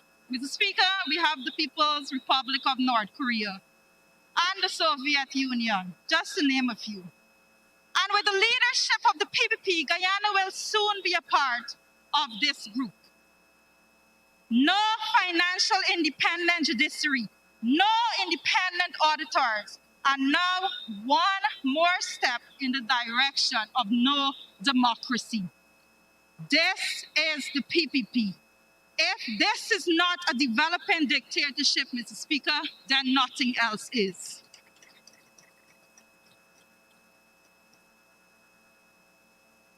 It says a lot that one of the first acts of the PPP administration is to remove all the state mechanisms put in place to keep mismanagement in check. Mr. Speaker, this is a clear sign of things to come. We see the same budding signs of danger as the PPP attempts to cripple the work of the Public Accounts Committee, a committee that is guided by the Fiscal Management and Accountability Act also, Mr. Speaker. Let us take a look at some of the agencies. One of the agencies that will be affected by this amendment is the Indigenous Peoples Commission. And I don't see my colleague, the Honorable Sukai, sitting in her seat at the moment. But, Mr. Speaker, I looked at the Honorable Member, Ms. Sukai, and I must ask, is this the self-determination that our people have struggled for generations? Honorable Member, it pains me to think that the Honorable Member, Ms. Sukai, don't understand the implications of such amendments. I have convinced myself that the Honorable Member do not understand the implications of this policy, and heaven forbid that she does understand and that she is fully aware of these implications, and that is her explicit intention to deprive the Indigenous Peoples Commission of financial independence. This is the representation that you provide to our people. This is shameful. Let's talk about the Public Procurement Commission. A constitutional commission, Mr. Speaker. Though it has been a constitutional body for decades, the PPP made sure that it had no commissioners. It was not until the APNUAFC came into office that the Public Procurement Commission was given life. But today, Mr. Speaker, the very life that committee is being sucked out of it with the amendment that this bill seeks to give the government total control of the functioning of that commission. This is not accountability, Mr. Speaker. This is control. We all know that the PPP would love to cripple and control the PPC. Furthermore, I dare say, it has been proven through their repeated refusal to establish the Procurement Commission over the decade of their rule prior to 2015 that the PPP are completely opposed to the very existence of the Public Procurement Commission. And Mr. Speaker, like I started by saying, we have heard arguments. Mr. Speaker, the Honorable Minister of Finance said that the amendment is simply to remove the two-step process and combine it into one step. Yet, it is stated in Clause 4 of this very bill, the process adds two additional steps to the process. The Honorable Minister of Finance closed his presentation by stating that the amendments being proposed here today does not take away autonomy from the constitutional agencies. I am therefore convinced, Mr. Speaker, that the Honorable Minister doesn't truly understand the meaning of the word autonomy. Because if he did, Mr. Speaker, he would know that autonomy means the right or condition of self-governance. And the very amendments of this bill, Mr. Speaker, strips the constitutional agencies of their right to financial governance, Mr. Speaker. Mr. Speaker, the Honorable Minister Edgell described this bill as reasonable, rational, and responsible. But there is absolutely nothing about this bill that is reasonable, Mr. Speaker. There is absolutely nothing about this bill that is rational. There is absolutely nothing responsible about backdating progress by 5 years to achieve the recklessness that was enjoyed by the PPP prior to 2015, Mr. Speaker. Mr. Speaker, Mr. Speaker, I close by saying the fight to empower the constitutional agencies is being overturned today by the very people who preach democracy. It is without reservations that I submit to you today that I cannot support such a malicious bill. I thank you. Thank you very much, Honorable Member. The Honorable Attorney General and Minister of Legal Affairs, Mr. Mohammed Anil Nandlal, SC. Mr. Speaker,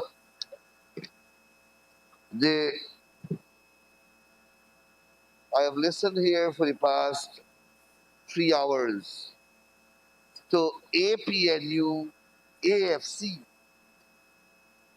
defending constitutionality, defending the Constitution, defending independent constitutional organizations, the APNU, AFC, doing that in this House with a straight face. Mr. Joseph Harmon, the Honorable Member, wrote to the Police Service Commission on behalf of His Excellency President David Granger, instructing the Commission to halt police promotion. The Chief Justice of Guyana pronounced that that letter violated the Constitution. That is a constitutional independent institution. Minister Simona Brooms wrote to the Public Service Commission directing that they must halt all promotions for public servants. The Public Service Commission is an independent constitutional commission. Then Chief Justice Ian Chang knocked down the letter as unconstitutional. The Honorable Chairman of the Public Service Commission was summoned to the office of the President and requested to resign, or else there will be blood on the carpet. The Public Service Commission, again, is an independent constitutional commission.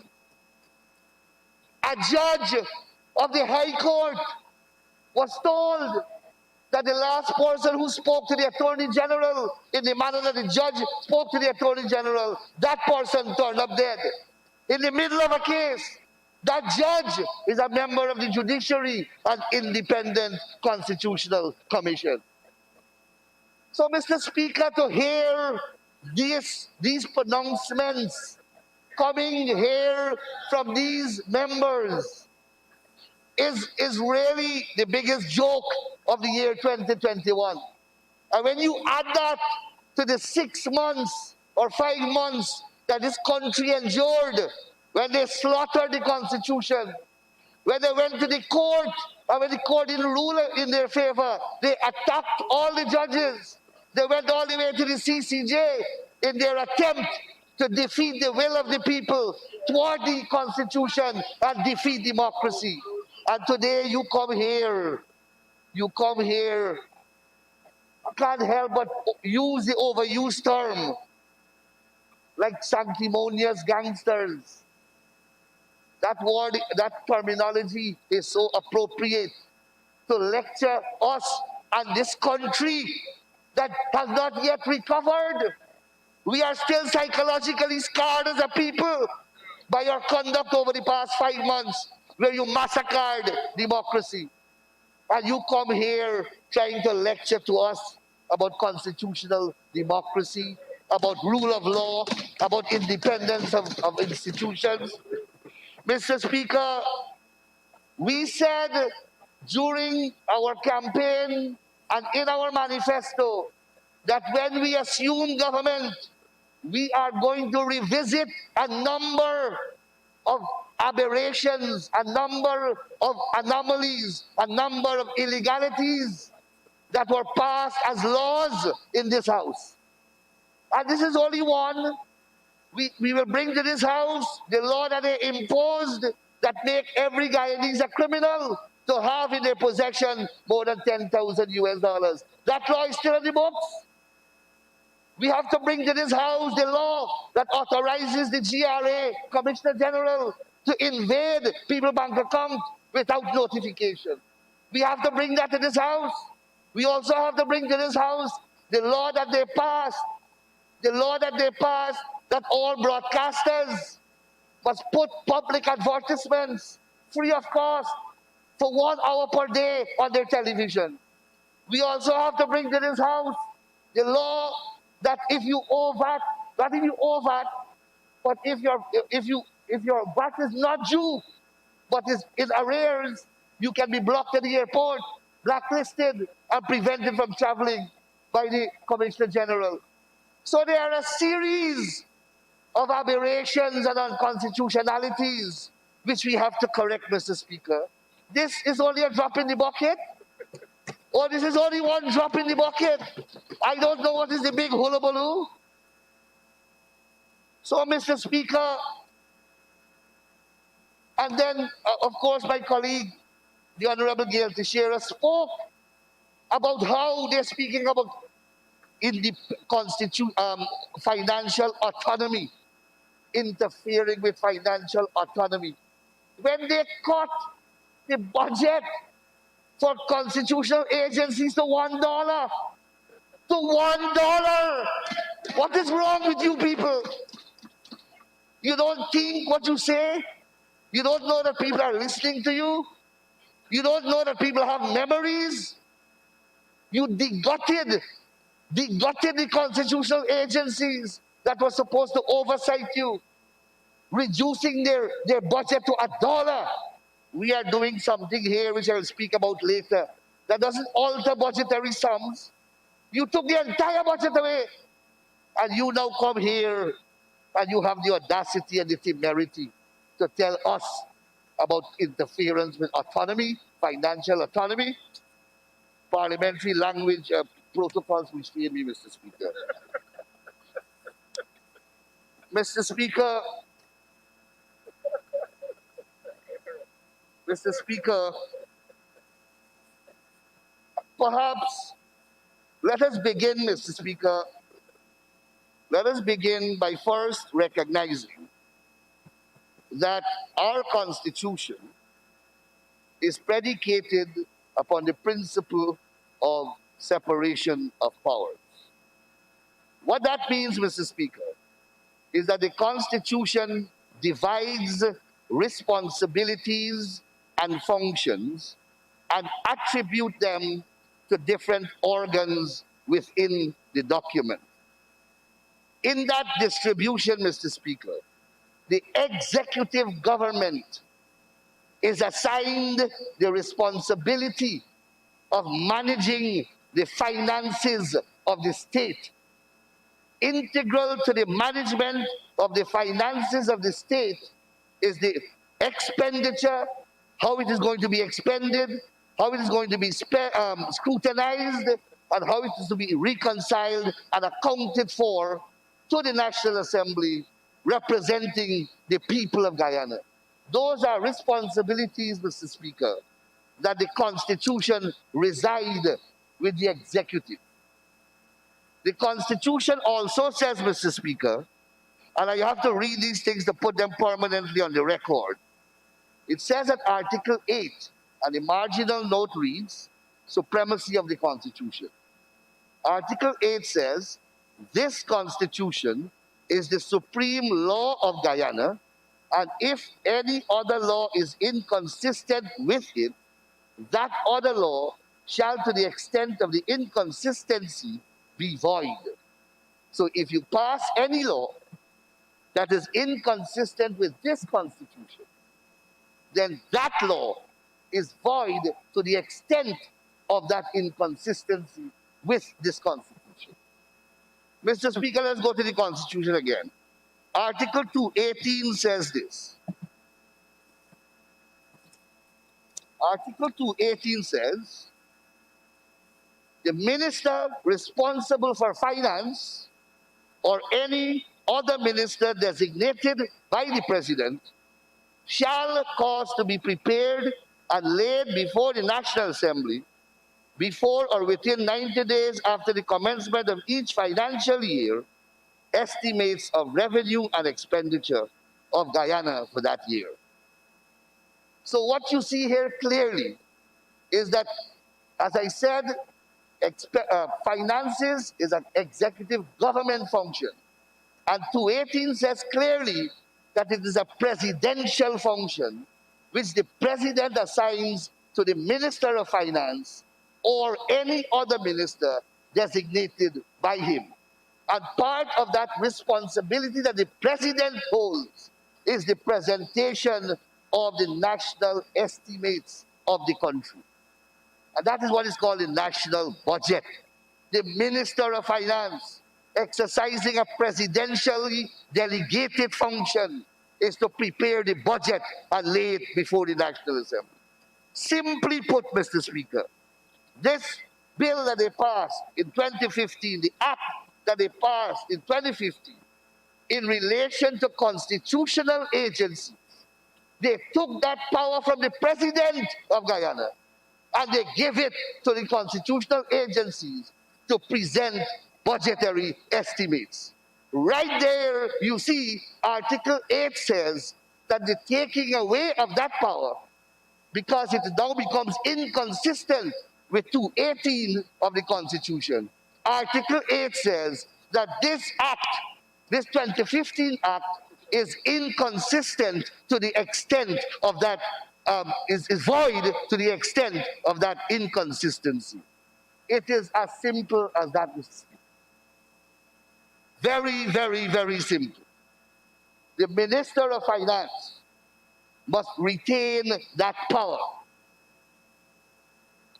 And that is the gravamen of the wrong that was committed in 2015 when this act was passed.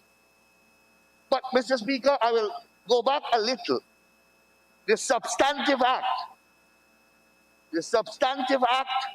the Fiscal Management and Accountability Act, Chapter 7302, was passed by this House unanimously since 2003. And every budget after that, until 2012, was done in accordance with this act. And not a single objection was ever raised in relation to the manner in which constitutional agencies' budgets were presented. Mr. Winston Murray spoke every year. No one can doubt Mr. Murray's competence. Mr. White, I believe, was then the opposition leader. Then Mr. Corbyn and all the members of the House, the various parliaments from 2003 to 2012, not once faulted the process then being used.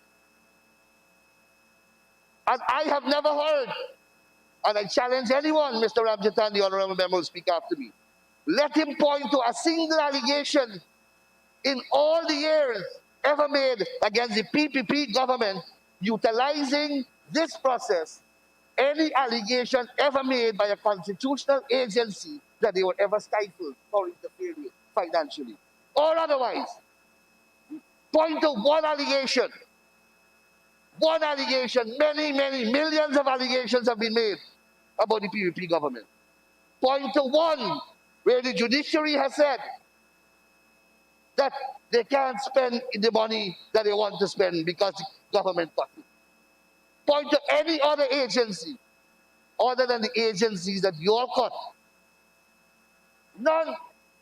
The other important point I want to make, Mr. Speaker, is that Guyana doesn't have a peculiar, unique financial, fiscal structure.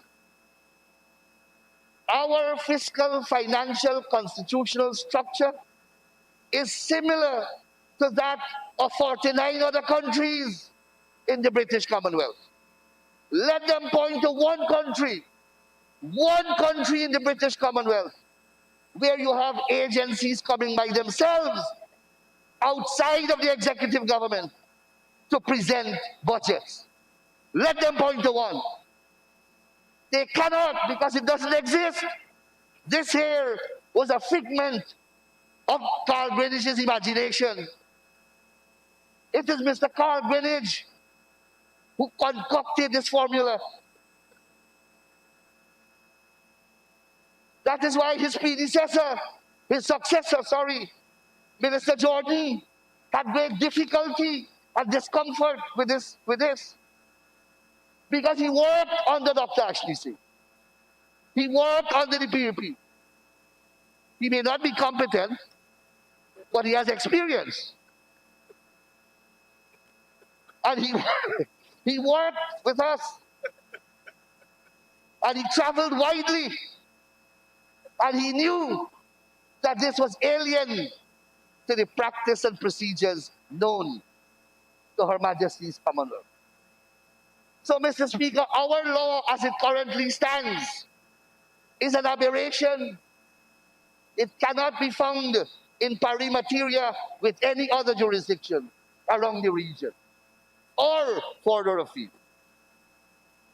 So, Mr. Speaker, that is the first point I want to make about trying to encroach upon the powers of the executive. That's conceptually how the bill errs. And then practically and pragmatically, it collides frontally with Article 218 of the Constitution.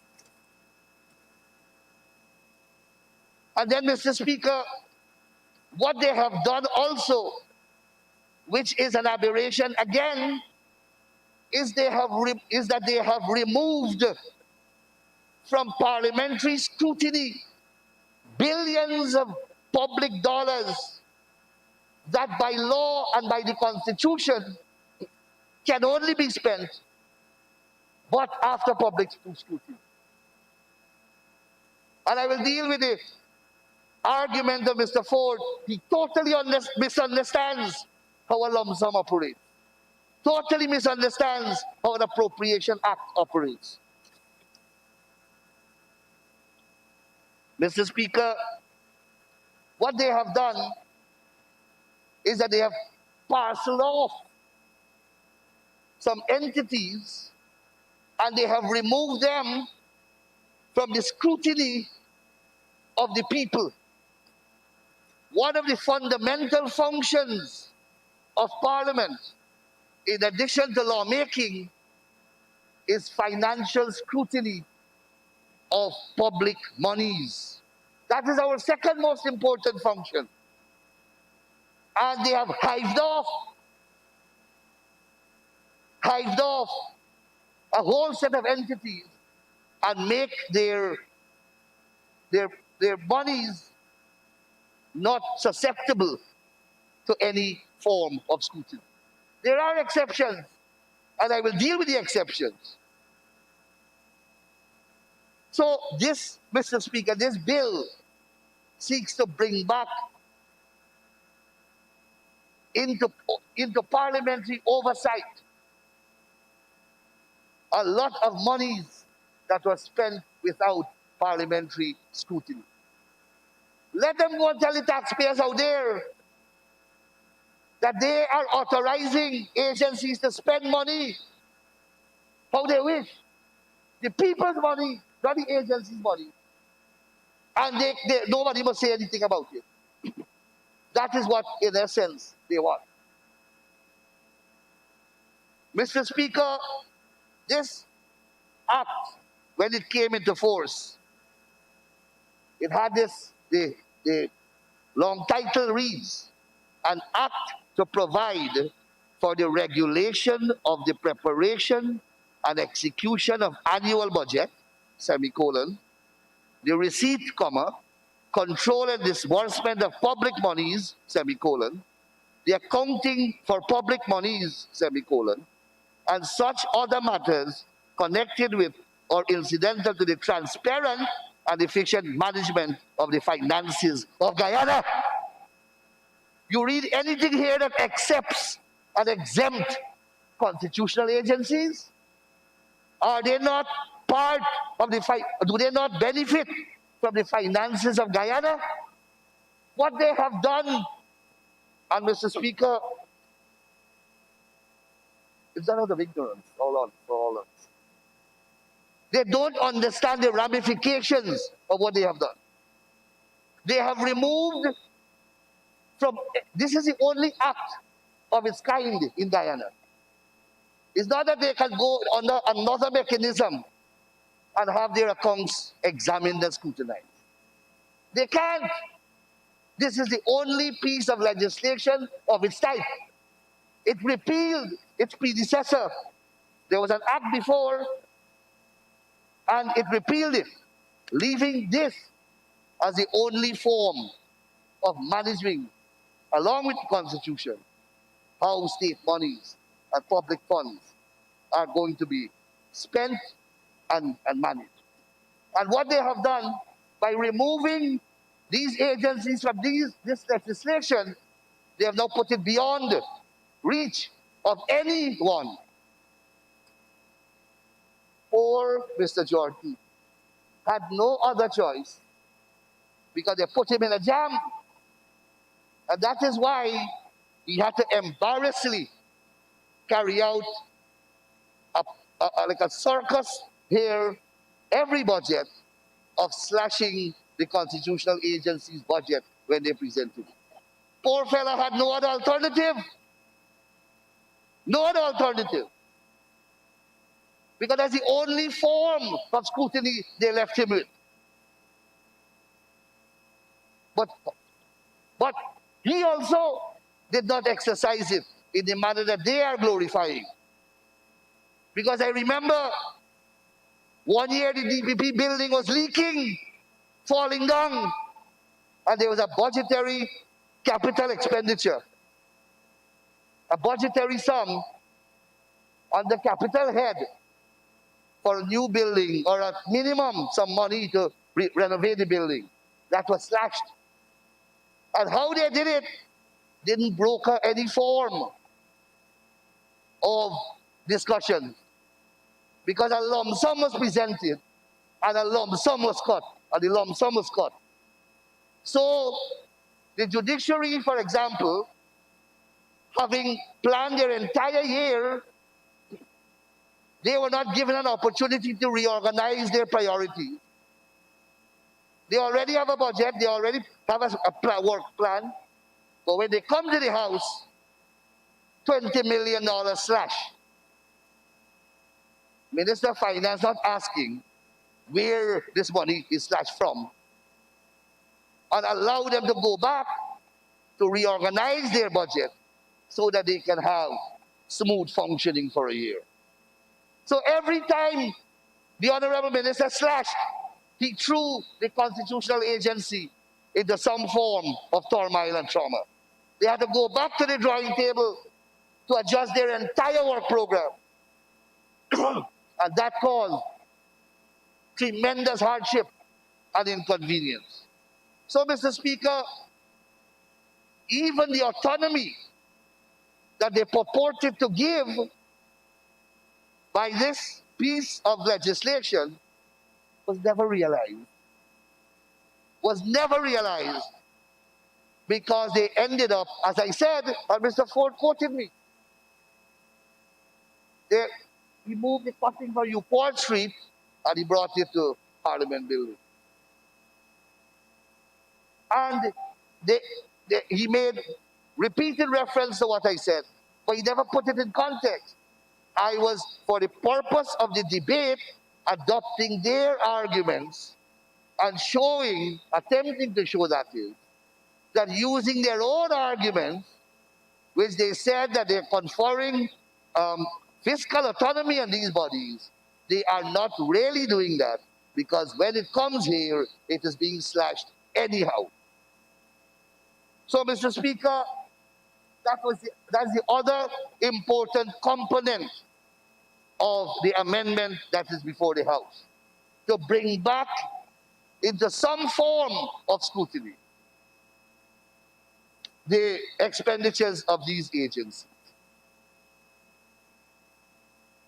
And Mr. Speaker, we were careful in inserting in the amendments which we are proposing here now, that the budget of the constitutional agencies be determined by the official in charge of the constitutional agency, in consultation with the Minister of Finance.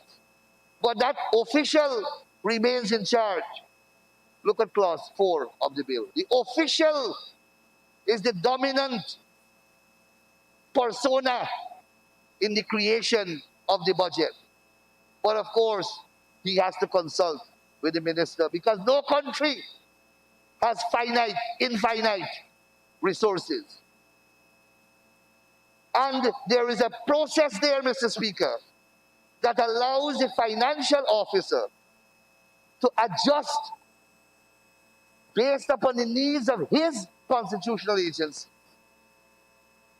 and to bring his budgetary proposal within a contemplated agreement with the Minister of Finance, rather than it being slashed on the floor without consultation, and then the whole budgetary process and cycle goes helter-skelter. Mr. Speaker, you have a very experienced clerk, Mr. Isaacs. I want to keep him out of the debate, but I'm just drawing attention to it. I know that this clerk has traveled the world. I know that he has attended many conferences. And I want Mr. Clark, in his own quiet moment, to whisper to you which parliament he ever went to where the clerk receives a budget, where the clerk receives budgetary proposals from independent agencies, not from government, executive government. And I can tell you, Mr. Speaker, that the answer is in the negative.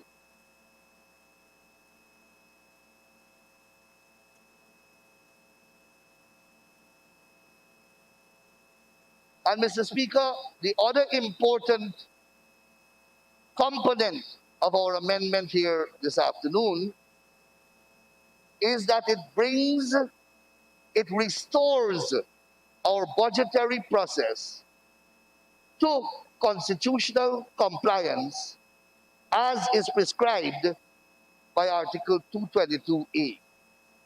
Imagine they have violated 222A. We are trying to correct it, and they are telling us that we are violating 222A. I don't understand. Mr. Speaker, our amendment clearly says that the detailed budget and appropriations be reflected in the annual estimates together with detailed estimates of revenue and expenditures of the constitutional agencies, but that the budgets, appropriations, estimates, expenditures shall be reviewed and approved as part of the process of the determination of the national budget. Mark those language, Mr. Speaker. Let me go straight to 222, and here you will hear the similarity of the language. 222, identical language quoted.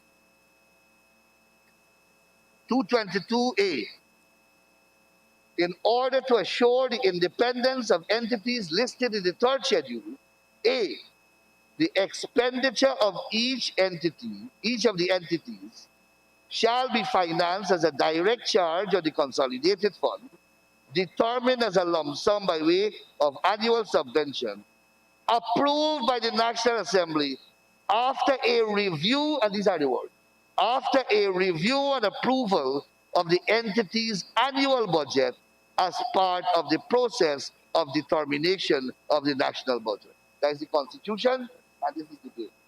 Identical language. What Mr. Ford does not understand, Mr. Ford speaks about lump sum and says that the lump sum cannot be part of the Appropriation Act. Mr. Speaker, you can only get money from the Consolidated Fund by legislation. The legislation is called an Appropriation Act. Whether it is lump sum or dear sum or whatever sum you want to call it, it can only come from the Treasury by virtue of an Appropriation Act. It goes in by loans, deposits, etc., and it comes out back through an Appropriation Act approved by this House. How else can we get it? Lack of experience. Lack of experience. So, Mr. Speaker, and the Constitution goes on to say, each entity shall manage its subvention in such a manner as it deems fit for the efficient discharge of its function, etc. In a manner that the National Assembly shall prescribe. You know what the National Assembly has prescribed, Mr. Speaker? The Fiscal Management and Accountability Act. The agencies, after their budget is approved and after they receive their money as a lump sum, they now have to manage it in a manner prescribed by the Constitution. Well, the manner prescribed by the Constitution is this act. As I said, there is no other act. So when you remove them from the scope of this act, again, you are violating the Constitution. You are again violating the Constitution. So, Mr. Speaker, all we are trying to do is to bring our constitutional entities back into regularity, because they have been taken and they are now orbiting in space. Orbiting in space. Thankfully, because the accounting officers of these agencies are experienced, they still have been following. They still have been following the prescriptions outlined in the Fiscal Management and Accountability Act, because they have nothing else. And also the point has to be made that though the Constitution speaks about a lump sum payment, there are some people on that side who believe there is a physical lump sum. You get one bag of money at the beginning of the year. Budget is a cycle, income, and it's a rotating thing. Very, very rich societies will have all their lump sums to be paid at the time of the national budget. That also has to be the subject of administrative arrangement. And there are canons of constitutional principles that govern how you interpret the Constitution to make it make sense, not to destroy it. You have to read it practically, liberally. It's a living document. It's organic. You have to read it that way. Read it as an alive document. Or else it's a living document. You know the story, yet you're doing it wrong. So, Mr. Speaker, we are simply putting back the constitutional bodies on track. I hope, I recognize that the honorable member, experienced member, Mr. Ramjatan, is listening intently. I know that he came into the parliament with a different view because I heard him last night. I hope that I have persuaded him and the other speakers have persuaded him, and he will now stand and he will agree with us wholeheartedly. Only last night, I heard him speak about control freakism. This is not control freakism. Nobody wants to control anybody. This is accounting to the people of Guyana for the manner in which their monies are spent. And none of the constitutional agencies, Mr. Speaker, will object to what we are doing. None. Because they themselves do not wish to be the subject of controversy and criticism. So I believe, Mr. Speaker, I stand here as part of our team with the full support of the constitutional entity, and they would like to bring regularity to their affairs. Therefore, Mr. Speaker, I have no hesitation in lending my fullest and most absolute support to the bill tabled by the distinguished Minister of Finance. Thank you very much, Mr. Speaker. Thank you very much, Honorable Attorney General and Minister of Legal Affairs. Honorable members, I think this is a good time to take the suspension. Let's see if we can keep it to 40 minutes at this time, so we can return at 4:50.